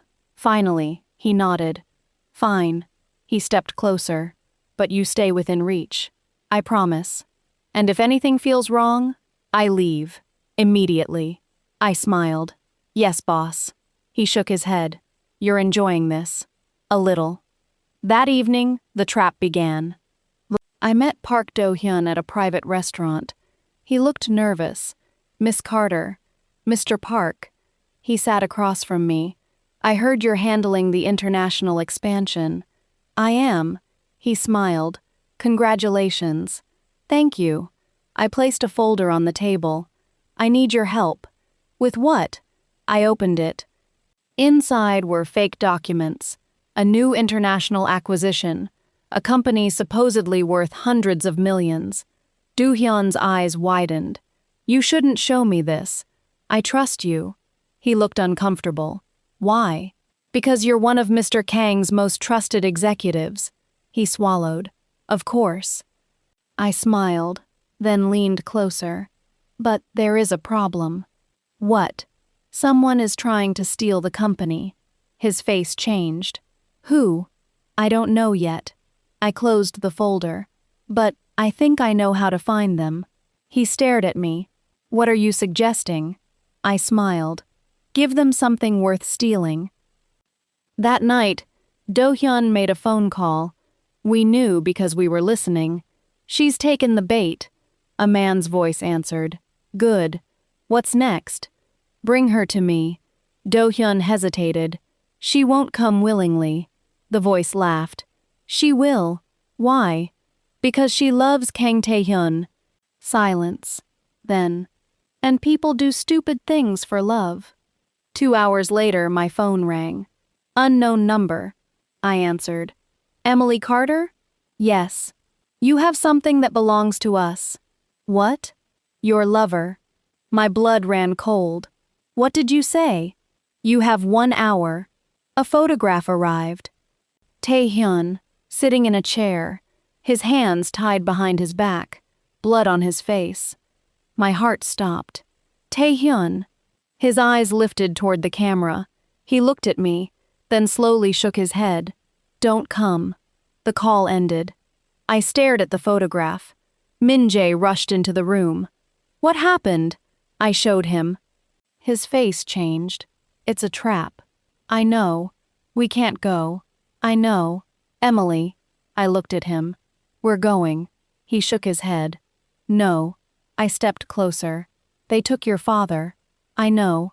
And they're expecting us to panic. Yes. Then let's give them exactly what they expect. Min-jae stared at me. What are you planning? I smiled. The same cold smile I had once seen on Tae-Hyun's face. I'm going to let them think they've finally won. An hour later, a black SUV stopped outside an abandoned warehouse. The doors opened. I stepped out alone. No security. No visible weapons. No Tae-Hyun. Just me. A man approached. You came. Yes. Where's the information? I held up the briefcase. Where's Tae-Hyun? He smiled. Inside. I followed him. The warehouse was dark, cold, silent. Then the lights turned on. Tae-Hyun was sitting in a chair, his hands tied, blood on his shirt. His eyes found mine, and for 1 second, I saw fear. Not for himself, for me. Emily, I smiled. Hi. His eyes widened. What are you doing here? I looked at him. Saving you. You shouldn't have come. I know. The man behind me laughed. Such a touching reunion. I turned. How many men are here? He smiled. Enough. I looked around. 20, maybe 30. I nodded. Good. He frowned. Why? I smiled. Because I brought something for you. I snapped my fingers. The warehouse doors exploded open. Men in black rushed inside. Gunfire erupted. The attackers scattered. Tae-Hyun ducked. I ran toward him. Min-jae entered behind the security team. He fired toward the ceiling. Drop your weapons. The warehouse descended into chaos. Within minutes, the attackers were surrounded. I reached Tae-Hyun. He grabbed my face. Are you hurt? No. You disobeyed me. I know. I told you to run. I changed my mind. He stared at me, then pulled me into his arms. I held him tightly. I thought I lost you. You didn't, he whispered into my hair. Never again. Then a gunshot echoed through the warehouse. We turned. Park Do-hyun stood across the room, his weapon pointed directly at me. Before he could fire, Min-jae stepped between us. The bullet struck his shoulder. He fell. Min-jae! Everything stopped. I ran toward him. Tae-Hyun followed. Min-jae looked at his father, then at me. He smiled weakly. Guess I finally did something right. Tae-Hyun knelt beside him. You idiot. Min-jae laughed. Yeah. He closed his eyes, and Tae-Hyun grabbed his son's hand. For the first time, I saw the Kang family not as a mafia empire, not as powerful businessmen, not as enemies, but as a broken family trying desperately to save itself. Then my phone vibrated. I looked down. One new message. No number, just a photograph. A woman I had never seen before, standing beside Han Jun-suk, and underneath the photograph were 6 words. You caught my man. Now find me. I stared at the screen. Tae-Hyun noticed my expression. What is it? I handed him the phone. He looked at the photograph. His face went completely white. Who is she? I asked. He didn't answer. Tell me. His eyes remained fixed on the photograph. Finally, he whispered, My wife. I froze. What? He looked at me. The woman I told everyone was dead, and suddenly, the war became much bigger than any of us had imagined. Part 8. The Black Rose Strikes Back. The hospital smelled like antiseptic and fear. I sat beside Tae-Hyun's bed until sunrise. The bullet had gone through his side. The doctors said he would recover, but every time I looked at the bandage beneath his ribs, I remembered the gunshot. I remembered him falling, and I remembered the man who had fired it, Han Jun-suk. I had spent months believing revenge was about making Min Jae regret hurting me. I was wrong. Revenge wasn't about him anymore. Someone had tried to take the man I loved, and I was done waiting for other people to protect me. At 6 a.m, Tae-Hyun woke. His eyes opened slowly. The first thing he saw was me. You're still here. Obviously. You should sleep. So should you. He smiled weakly. You're stubborn. I learned from you. He tried to laugh, then winced. I immediately stood. Don't move. I'm fine. You were shot.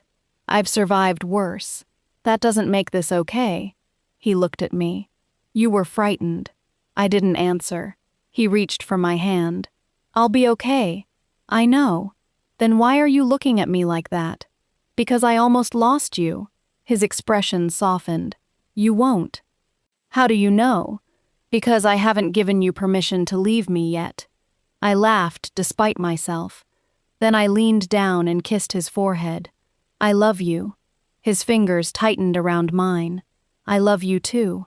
For a moment, everything was quiet. Then the hospital room door opened. Min Jae entered. He looked exhausted. His shoulder was still bandaged. His face was bruised.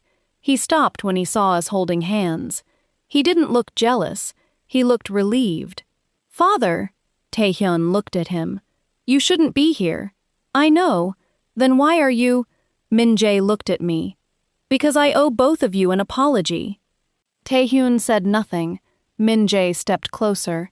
I know I don't deserve forgiveness. He swallowed. But I found something.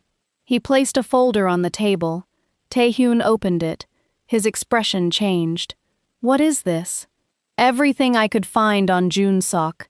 Tae-Hyun looked through the documents. He contacted some of my father's old associates months ago. I leaned closer. Why?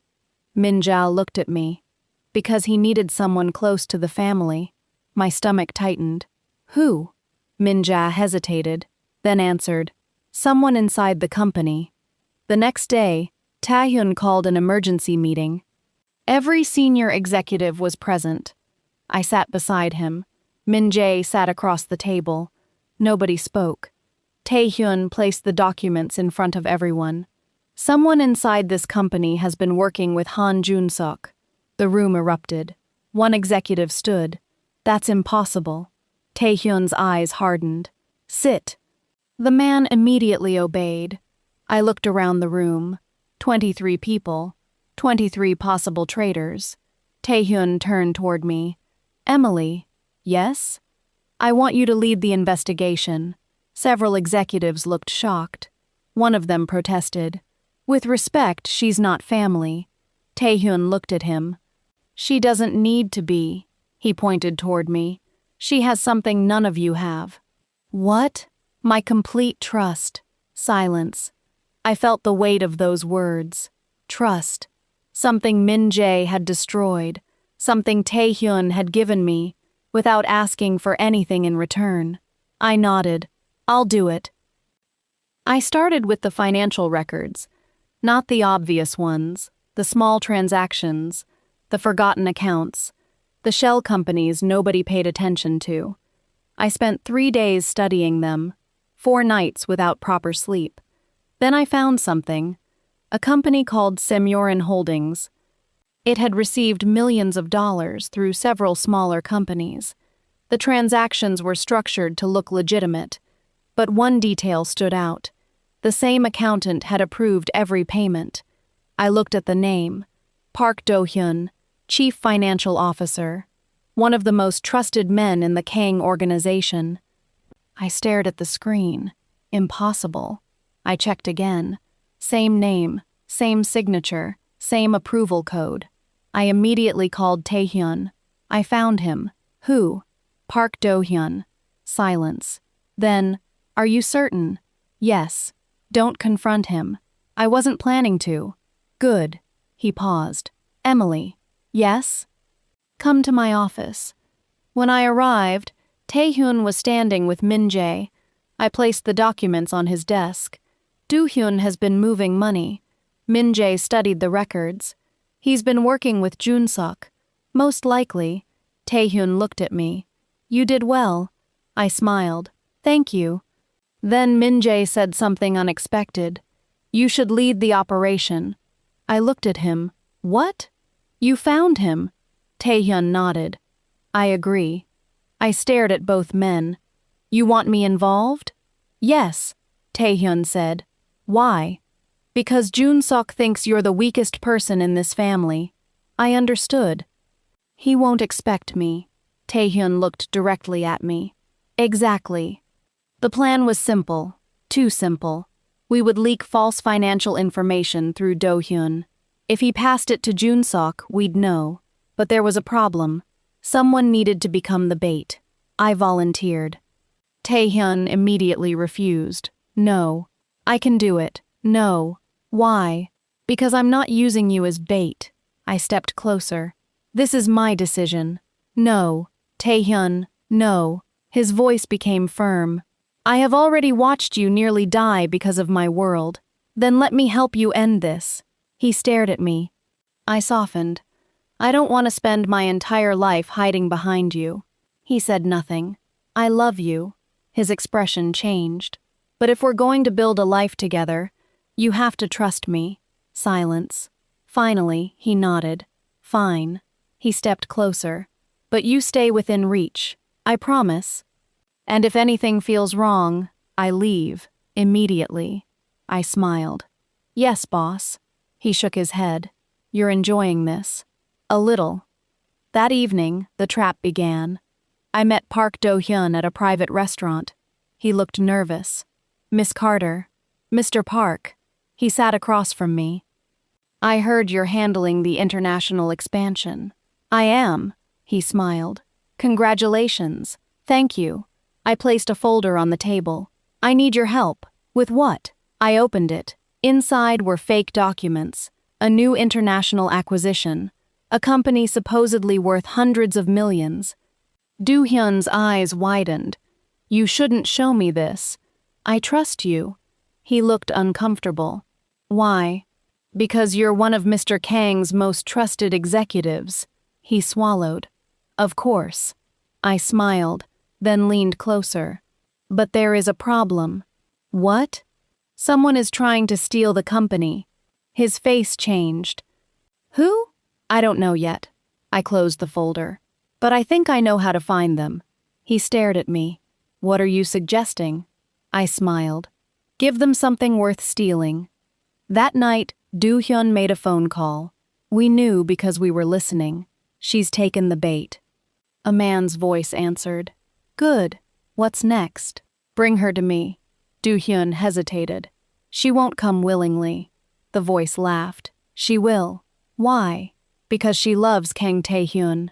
Silence. Then, and people do stupid things for love. 2 hours later, my phone rang. Unknown number.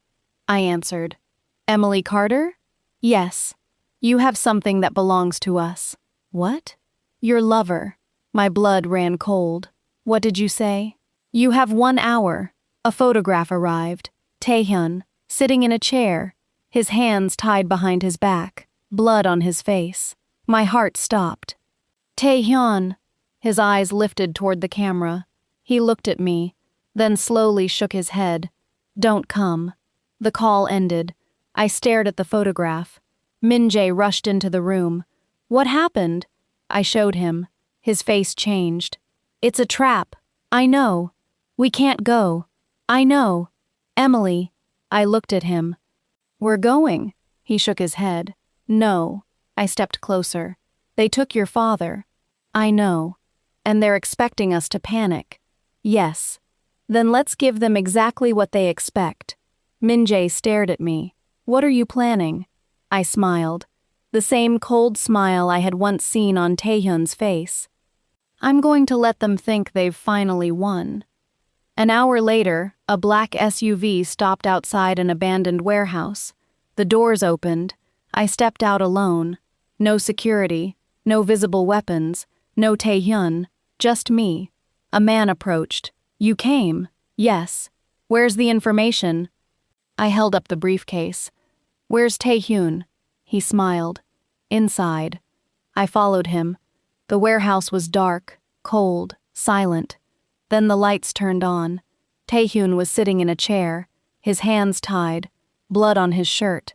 His eyes found mine, and for 1 second, I saw fear. Not for himself, for me. Emily. I smiled. Hi. His eyes widened. What are you doing here? I looked at him. Saving you. You shouldn't have come. I know. The man behind me laughed. Such a touching reunion. I turned. How many men are here? He smiled. Enough. I looked around. 20. Maybe 30. I nodded. Good. He frowned. Why? I smiled. Because I brought something for you. I snapped my fingers. The warehouse doors exploded open. Men in black rushed inside. Gunfire erupted. The attackers scattered. Tae-Hyun ducked. I ran toward him. Min-jae entered behind the security team. He fired toward the ceiling. Drop your weapons! The warehouse descended into chaos. Within minutes, the attackers were surrounded. I reached Tae-Hyun. He grabbed my face. Are you hurt? No. You disobeyed me. I know. I told you to run. I changed my mind. He stared at me, then pulled me into his arms. I held him tightly. I thought I lost you. You didn't. He whispered into my hair. Never again. Then a gunshot echoed through the warehouse. We turned. Park Do-hyun stood across the room, his weapon pointed directly at me. Before he could fire, Min-jae stepped between us. The bullet struck his shoulder. He fell. Min-jae! Everything stopped. I ran toward him. Tae-Hyun followed. Min-jae looked at his father, then at me. He smiled weakly. Guess I finally did something right. Tae-Hyun knelt beside him. You idiot. Min-jae laughed. Yeah. He closed his eyes. And Tae-Hyun grabbed his son's hand. For the first time. I saw the Kang family not as a mafia empire, not as powerful businessmen, not as enemies, but as a broken family trying desperately to save itself. Then my phone vibrated. I looked down. One new message. No number. Just a photograph. A woman I had never seen before, standing beside Han Jun-sok. And underneath the photograph were 6 words. You caught my man. Now find me. I stared at the screen. Tae-Hyun noticed my expression. What is it? I handed him the phone. He looked at the photograph. His face went completely white. Who is she? I asked. He didn't answer. Tell me. His eyes remained fixed on the photograph. Finally, he whispered, My wife. I froze. What? He looked at me. The woman I told everyone was dead, and suddenly, the war became much bigger than any of us had imagined. Part 10. The Secret He Never Told Me. The video ended, but Hae-jin's voice remained in my head. I'm going to take the woman you love. I looked at Tae-Hyun. He was staring at the blank screen. His face had become unreadable. Tell me the truth. He didn't answer. Tae-Hyun. His eyes finally met mine. What truth? The night Hye-jin disappeared. Silence. You know something. He looked away. You heard what she said. I did. She said you took Min Jae from her. She was angry. She said you took everything from her. She wanted power. And she said I would discover a secret. His jaw tightened. Emily. No. I stepped closer. You don't get to protect me by lying to me. I am not lying. Then tell me. He stared at me for several seconds. Finally, he walked toward his desk and opened a locked drawer. He removed an old photograph, a photograph of Min Jae as a child. He looked about 8 years old, standing beside his mother. Both of them were smiling. I looked at Tae-Hyun. What happened? He took a slow breath. The night Hye-jin disappeared, she took Min Jae with her. My eyes widened. What? I was told they had left the country. Then how did you get him back? I found them. Where? An abandoned property outside Seoul. I stared at him. What happened there? He looked down. When I arrived, Hye-jin was gone. And Min Jae? He was unconscious. My stomach tightened. Why? Tae-Hyun didn't answer immediately. Then he said, he had been drugged. I covered my mouth. What? He was 8 years old. His voice cracked slightly. She had planned to take him out of the country. Permanently. Why? She believed that if she controlled my son, she could control me. I stared at him. And you stopped her? Yes. Then why didn't you tell Min Jae? Because I didn't want him to remember. I shook my head. You let him believe his mother abandoned him. I let him believe she was dead. Why? Because I thought it was safer. I stepped back. You lied to your own son. Yes. That's why he became like this. Tae-Hyun looked at me. I know. Silence filled the room. Then I asked the question that had been sitting in my chest. What else aren't you telling me? His eyes changed. Nothing. I stared at him. That's not true. It is. Then why do I feel like there's something else? He didn't answer. And that silence frightened me more than anything Hye-jin had said. We found Min Jae's location 3 hours later. A warehouse near Incheon. Tae-Hyun assembled his men. I stood beside him. You're staying in the vehicle. No. Emily. I said, no. His expression hardened. You are not walking into a building filled with armed men. Then I'm coming with you. No. I looked at him. You promised you'd trust me. I do. Then prove it. He stared at me. Finally, he sighed. Stay beside me. I will. Do not move without me. Fine. And if I tell you to run, I'll run. He looked at me. I smiled. Happy? No. Good. The warehouse was silent when we arrived. Too silent. Tae-Hyun immediately knew something was wrong. He raised his hand. Everyone stopped. I whispered, What is it? No guards. Maybe they left. No. He looked around. This is a trap. A light suddenly came on, then another, and another, until the entire warehouse was illuminated. Hye-jin stood on a raised platform. Min Jae was beside her. His hands were free. No chains. No blood. He looked at us. Father. Tae-Hyun stepped forward.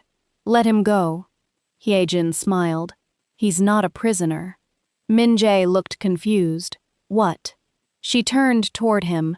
You're finally old enough to hear the truth. Tae-Hyun's face became cold. Don't. Hye-jin laughed. You're still afraid. Enough. She looked at me, then smiled. Emily. I stepped forward. Hye-jin. Her eyes moved over me. You're prettier than I expected. Thank you, she laughed. You're not afraid. I've had a difficult year. I know. She walked slowly toward me. You've taken my place. No, I shook my head. I didn't take anything. She stopped. You took my husband. No. I looked at Tae-Hyun. He chose me. Her expression darkened. He never loved me like that. Tae-Hyun stepped forward. Tae-Hyun. She ignored him. You know what he told me when we first met? I said nothing. He told me he would destroy anyone who threatened our family. She laughed softly. Then he became the person who destroyed it. Min-jae looked at his mother. What are you talking about? She turned toward him. Your father lied to you. Tae-Hyun's voice became sharp. Don't do this. Why not? She smiled. Let him know what really happened. Min-jae looked at his father. What is she talking about? Tae-Hyun didn't answer. Father. Still nothing. Hae-jin stepped closer to her son. The night I disappeared. She paused. Your father didn't rescue you. Min-jae's face changed. He sold you. Silence. I stared at her. What? Min-jae looked at Tae-Hyun. Is that true? Tae-Hyun finally spoke. No. Hae-hyun laughed. He sold you to the Choi family. My blood ran cold. Tae-Hyun's face became furious. That's a lie. Then tell him. Min-jae stared at his father. Tell me. Tae-Hyun stepped forward. I never sold you. Then what happened? Tae-Hyun hesitated. That hesitation was enough.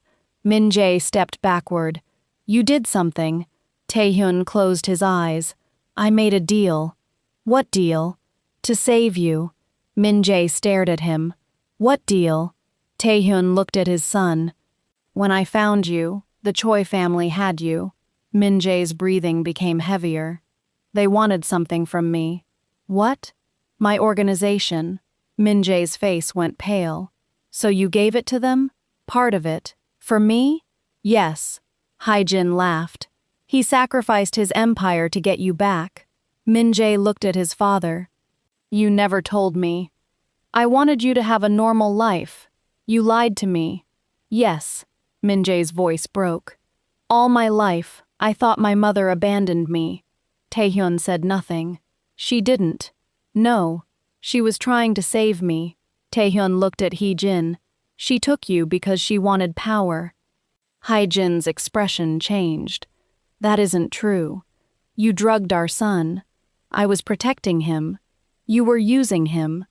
Hae-jin's eyes filled with anger. And you were better? Tae-Hyun stepped forward. I never used him. You used him to control me. No. You sacrificed everything for him. Yes. That's the same thing. No. Tae-Hyun's voice became cold. Because I never asked my son to repay me. Silence. Hae-jin's expression broke.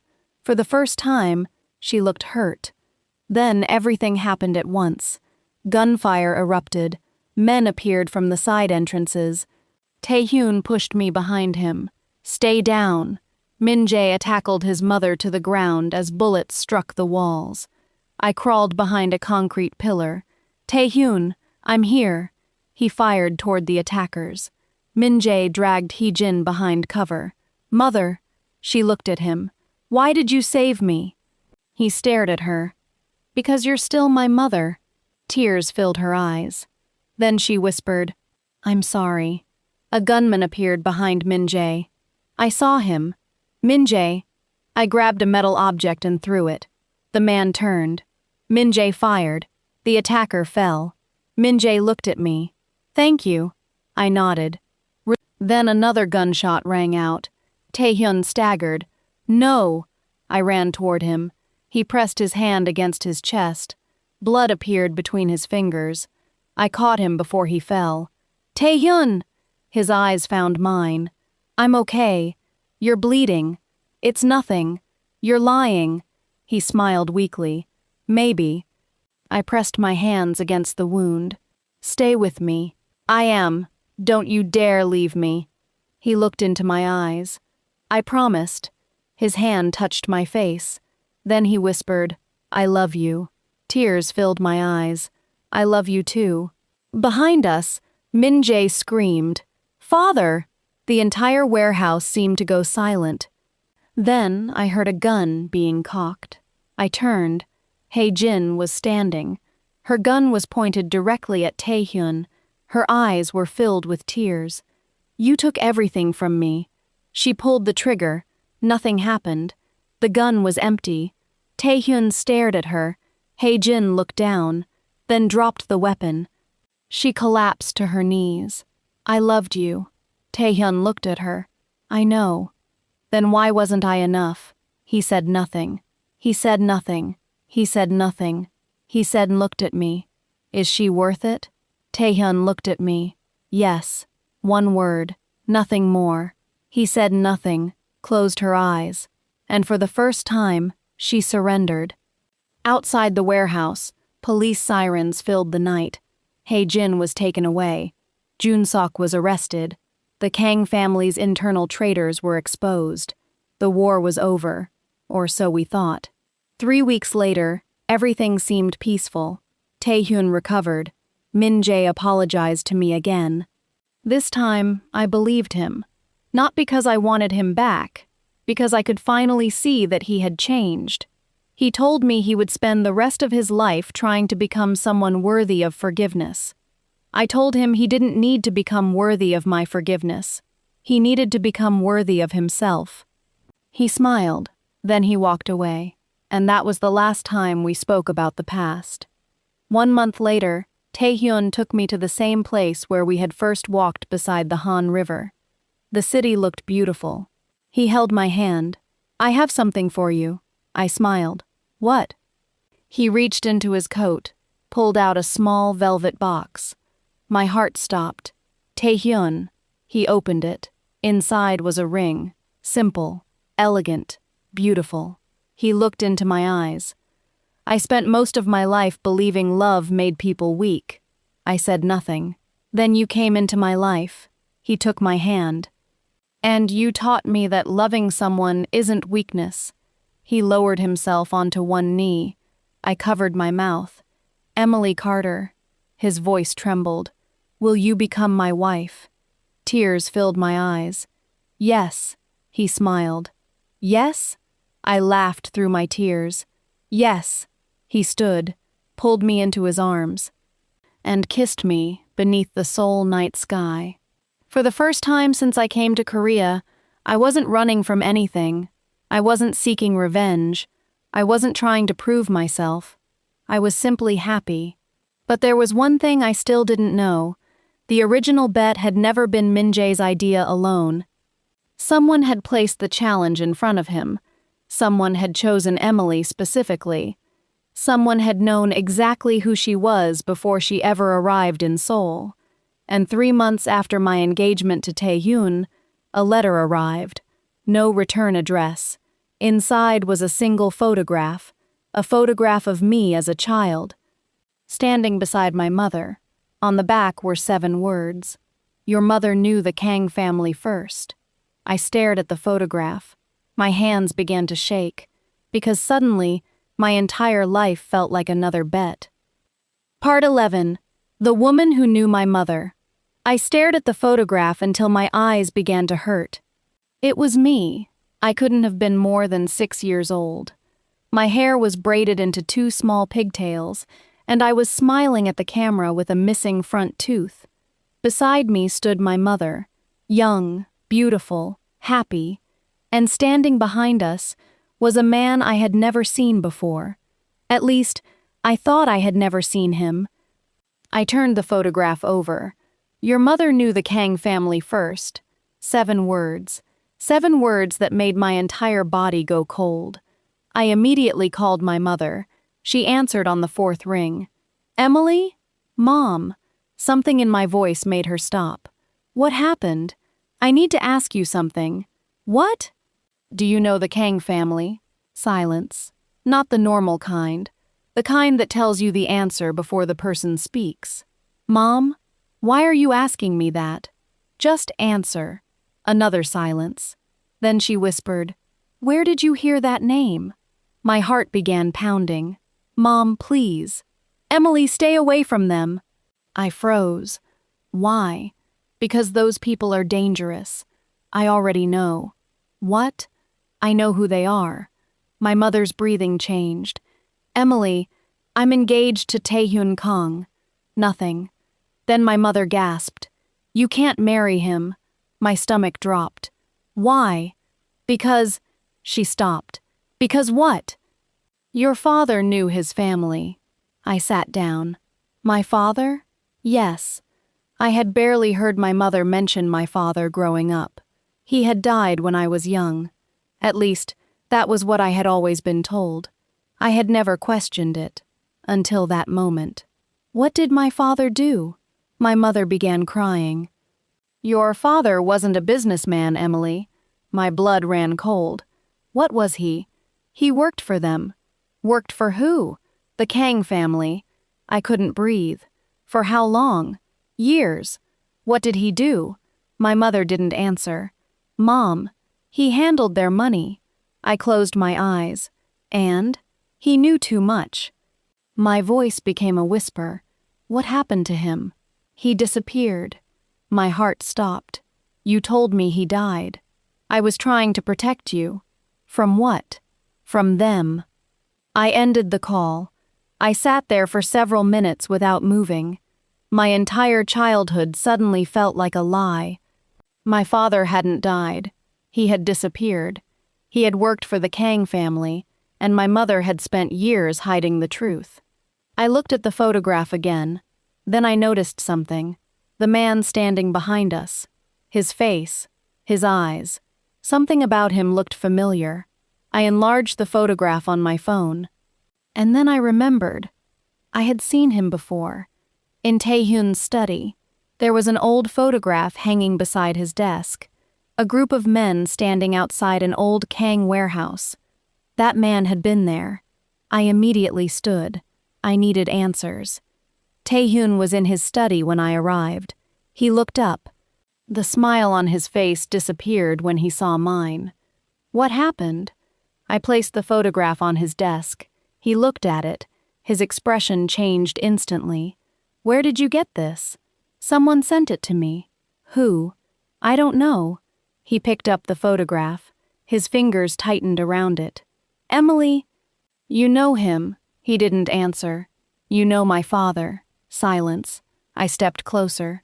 Don't lie to me. Tae-Hyun slowly sat down. Then he looked at me. Yes. My chest tightened. You knew my father? Yes. How? He worked for my family. My mother said he handled your money. He did. For how long? Almost 15 years. I stared at him. Why didn't you tell me? Because I didn't know who you were when we met. You didn't know my name? I knew your name. Then what? He hesitated. I didn't know you were his daughter. Until when? Until today. I stared at him. That's not true. He frowned. Why? Because that woman knew. What woman? Hai-Jin. He became completely still. She knew something about me. Emily? She said she had been watching me before we met. Tae-Hyun stood. I need to understand something. What? Who sent you the photograph? I told you. I don't know. He walked toward the window. His mind was clearly racing. Then he said something that terrified me. Your father may still be alive. I stopped breathing. What? Tae-Hyun turned. We never found his body. I stared at him. My mother said he disappeared. He disappeared after stealing something from the organization. What? A ledger. I frowned. A ledger.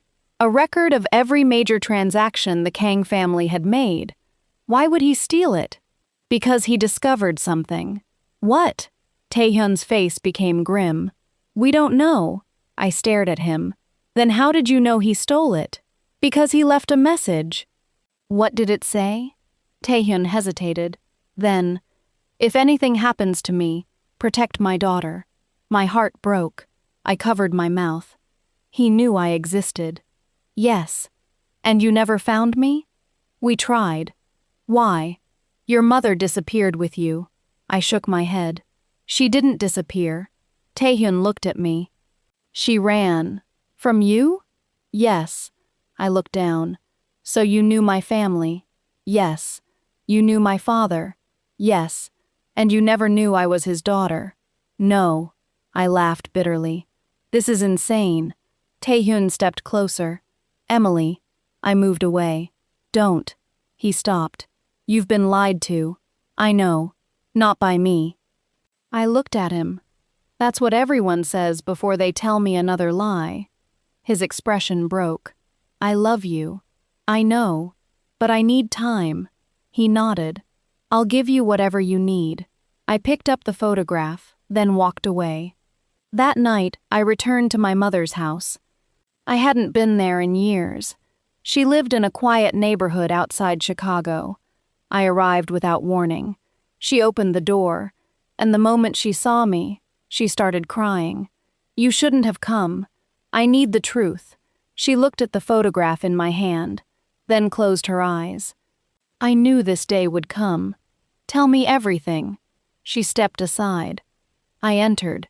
We sat at the kitchen table. For several minutes, neither of us spoke. Then she said, Your father was a good man. I waited. He thought he could work for powerful people without becoming one of them. What happened? He discovered that the Kang organization wasn't just involved in criminal business. My stomach tightened. What did he discover? He discovered that someone inside the organization was selling information. To who? We never knew. She looked at me. Your father wanted to expose them. And the ledger? He took it. Then what? He called me. Her voice cracked. He told me people were looking for him. Who?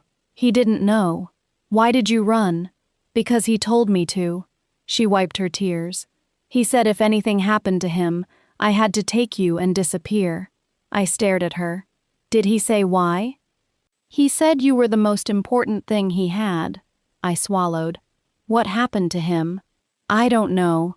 Mom, I swear. She began crying. I waited for him for years. Did he ever contact you? She hesitated. I noticed. Mom. She looked away. Yes. My heart stopped. When? 3 years ago. What did he say? He told me you were safe. Where was he? I don't know. Did you ask? He wouldn't tell me. I stood. What else did he say? My mother looked at me. He said the Kang family was changing. What does that mean? He said someone good had taken control. Tae-Hyun. She nodded. He said Tae-Hyun wasn't the enemy. I froze. Then who was? My mother looked toward the window. We never found out. I returned to Seoul 2 days later. Tae-Hyun was waiting for me at the airport. He didn't try to touch me. He simply stood there. I found out more. So did I. We got into the car. For several minutes, neither of us spoke. Then I looked at him. My father contacted my mother 3 years ago. Tae-Hyun's hands tightened around the steering wheel. 3 years ago? Yes. Are you sure? Yes. Did he say where he was? No. Tae-Hyun thought for a moment. Then said, that was around the time I received an anonymous message. I looked at him. What message? It said, your enemy is closer than you think. I frowned. Did you investigate? Yes. What did you find? Nothing. Maybe you were looking in the wrong place. He looked at me. Maybe. That evening, Tae-Hyun opened a locked room beneath his study. I had never seen it before. Inside were dozens of files, old records, photographs, maps, bank statements. He turned toward me. This is everything I have from the years your father disappeared. I stared at the room. You kept all this? Yes. Why? Because I never stopped looking. We searched for hours. Then I found something. An old payment record. The name of the company was familiar. Seniorin Holdings. The same company we had discovered during the Junseok investigation. I looked at Tae-Hyun. This company existed 20 years ago. He frowned. Yes, and it was connected to my father. He took the document. His eyes widened. Impossible. Why? Because Seniorin Holdings was dissolved 15 years ago. Then how are they still moving money? Tae-Hyun stared at the records. then slowly realized something. They aren't. What? The company isn't moving money. Then who is? He looked at me. Someone is using its identity. For what? To hide something. Suddenly, the lights in the room went out. I froze. Tae-Hyun immediately moved in front of me. Stay behind me. A phone began ringing, not either of ours. An old phone sitting on the desk. Tae-Hyun picked it up. Hello? Silence. Then a man's voice.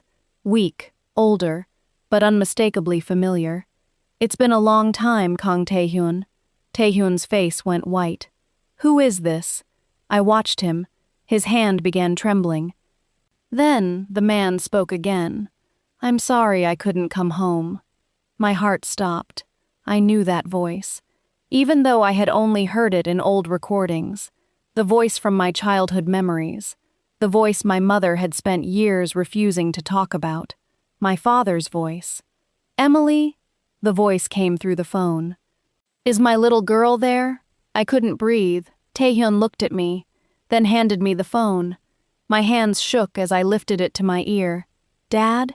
Silence. Then a quiet laugh. My God, he was crying. You sound just like your mother.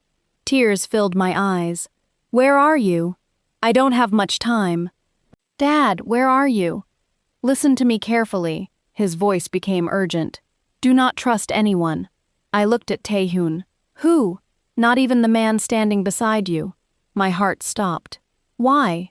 Because the person who betrayed me, he paused, is still inside the Kang family. The line went dead. I stared at the phone. Tae-Hyun looked at me. What did he say? I couldn't answer, because suddenly, I wasn't sure whether the greatest danger in my life was outside the Kang family or standing right beside me. Part 12. The last betrayal. I couldn't look at Tae-Hyun. My father's final words kept repeating in my head. Don't trust anyone. Not even the man standing beside you. Tae-Hyun watched me carefully. What did he say? I lowered the phone. He said the person who betrayed him is still inside your family. His expression hardened. My family? Yes. He immediately reached for the files. We find them tonight. We searched until dawn. Then I noticed something. Every suspicious transaction connected to my father's disappearance had been approved by the same person. Not Jun-suk, not Hye-jin, someone else. I looked at the name. My heart stopped. Park Do-hyun. Tae-Hyun stared at the document. That can't be. He worked with Jun-suk. We arrested him. No. I pointed to the signature. This was dated 20 years ago. Tae-Hyun went silent. Then he understood. Do-hyun wasn't working for Jun-suk. He was working for someone else. Who? I turned the page. There was another signature. A name neither of us expected. Kang Tae-Hyun. I stared at it. Tae-Hyun's face went pale. This isn't my signature.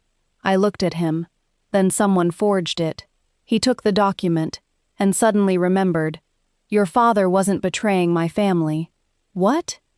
He was investigating someone inside it. Who? Tae-Hyun looked at me. Do-hyun. But why? Because Do-hyun wasn't alone. A phone rang. Tae-Hyun answered. A terrified voice spoke. Mr. Kang, Park Do-hyun escaped. Tae-Hyun closed his eyes. Where? He took a private jet. Destination? There was a pause. Chicago. My heart stopped. My mother. Tae-Hyun immediately grabbed his coat. We're going. We reached Chicago hours later, but we were too late. My mother's house had been destroyed. The front door was open, furniture overturned, photographs scattered across the floor. Mom! I ran inside. Mom! No answer. Then I heard a weak sound from upstairs. I found her tied to a chair, alive, barely conscious. I rushed toward her. Mom! She opened her eyes. Emily! I'm here. Tae-Hyun cut the ropes. Where is he? My mother looked at him. Do-hyun. What did he want? The ledger. Tae-Hyun froze. He knows where it is? My mother nodded. Your father hid it. Where? She looked at me. He hid it somewhere only you could find. I frowned. Me? She reached weakly into her pocket, then handed me a small key. Your father told me to give you this if they ever found us. I stared at it. A tiny silver key. Attached to it was a label, Emily. The key opened an old safety deposit box. Inside was a single ledger and a letter, my father's handwriting. Emily, if you're reading this, I'm sorry. I wanted to come home. I tried, but the people who betrayed the Kang family were too powerful. I discovered that Do-hyun had been stealing from Tae-Hyun for years. He forged documents, he manipulated Hye-jin, he arranged the original bet involving Min-jae. The bet was never just a joke. It was designed to put Emily close to the Kang family. Do-hyun wanted access to Tae-hyun through you. My hands shook. The entire story suddenly made sense. Min-jae had been manipulated. Hye-jin had been manipulated. Even my arrival in Seoul had been watched. My father had continued. But I made one mistake. I trusted the wrong person, and that person is closer to you than you realize. I looked at Tae-hyun. He was staring at the ledger. Then he whispered, My brother. I froze. Your brother? My younger brother. Where is he? Tae-hyun's face became cold. Dead. I looked at him. Are you sure? Yes. Then my phone rang. Unknown number. I answered. A man's voice laughed. You finally found it. I knew the voice. Park Do-hyun. You killed my father. No. You destroyed my family. No. Then what do you want? The ledger. You're not getting it. He laughed. You think this is about money. A pause. It's about control. Then he said the words that changed everything. I created the bet. I closed my eyes. And Min-jae? A useful idiot. And Hye-jin? A useful distraction. And me? You were the key. I tightened my grip on the phone. You made him hurt me. I needed you angry enough to become powerful. I froze. What? You were always going to become important to Tae-hyun. He laughed. And once you did, I knew exactly where to strike. The call ended. Tae-hyun looked at me. Where is he? I smiled. Coming for the ledger. Good. I looked at him. Because we're going to let him. That night, we returned to Seoul. We announced publicly that the ledger had been recovered. Within hours, Do-hyun took the bait. He came to the Kang estate, but he didn't know we were waiting. Tae-hyun stood beside me. Min-jae stood behind us. The doors opened. Do-hyun entered with armed men. He smiled. You finally understand. Tae-hyun stared at him. You destroyed my family. No, Do-hyun smiled. I simply showed them what they really were. I stepped forward. You used me. Yes. Why? Because you were innocent. His smile disappeared. And innocent people are easy to manipulate. I looked at him. You were wrong. He laughed. You think you've won? I smiled. No, I pointed toward the ceiling. Listen. Sirens. Police surrounded the estate. Every confession, every transaction, every piece of evidence had already been transmitted to authorities. Do-hyun's smile disappeared. Tae-hyun stepped forward. You should have chosen another family. Do-hyun reached for his weapon. Min-jae moved first. He knocked the gun away. The two men fought. Do-hyun grabbed Min-jae's injured shoulder. Min-jae fell. I screamed. Tae-hyun tackled Do-hyun. Within seconds, the man who had manipulated all of us was on the ground, handcuffed. The war was finally over. And this time, there was no hidden enemy waiting behind us. Part 13. The Woman Who Won. 6 months later, everything was different. The Kang family's legitimate businesses were thriving. The criminal network was dismantled. Hye-jin accepted her sentence. Jun-sok was imprisoned. Park Do-hyun was facing decades behind bars, and my father finally came home. He was older than I remembered, but he was alive. When I saw him at the airport, I couldn't move. He looked at me, then smiled. My little girl. I ran into his arms. For the first time in 20 years, I was home. Min-jae changed too. He stopped chasing his father's approval. He stopped treating relationships like games. He became responsible for the company's international operations. And one afternoon, he came to see me. I owe you something. What? An apology, I smiled. You already gave me one. This one is different. He looked at me. You changed my life.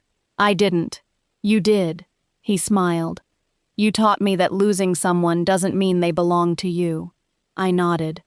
I hope you remember that. I will. He hugged me.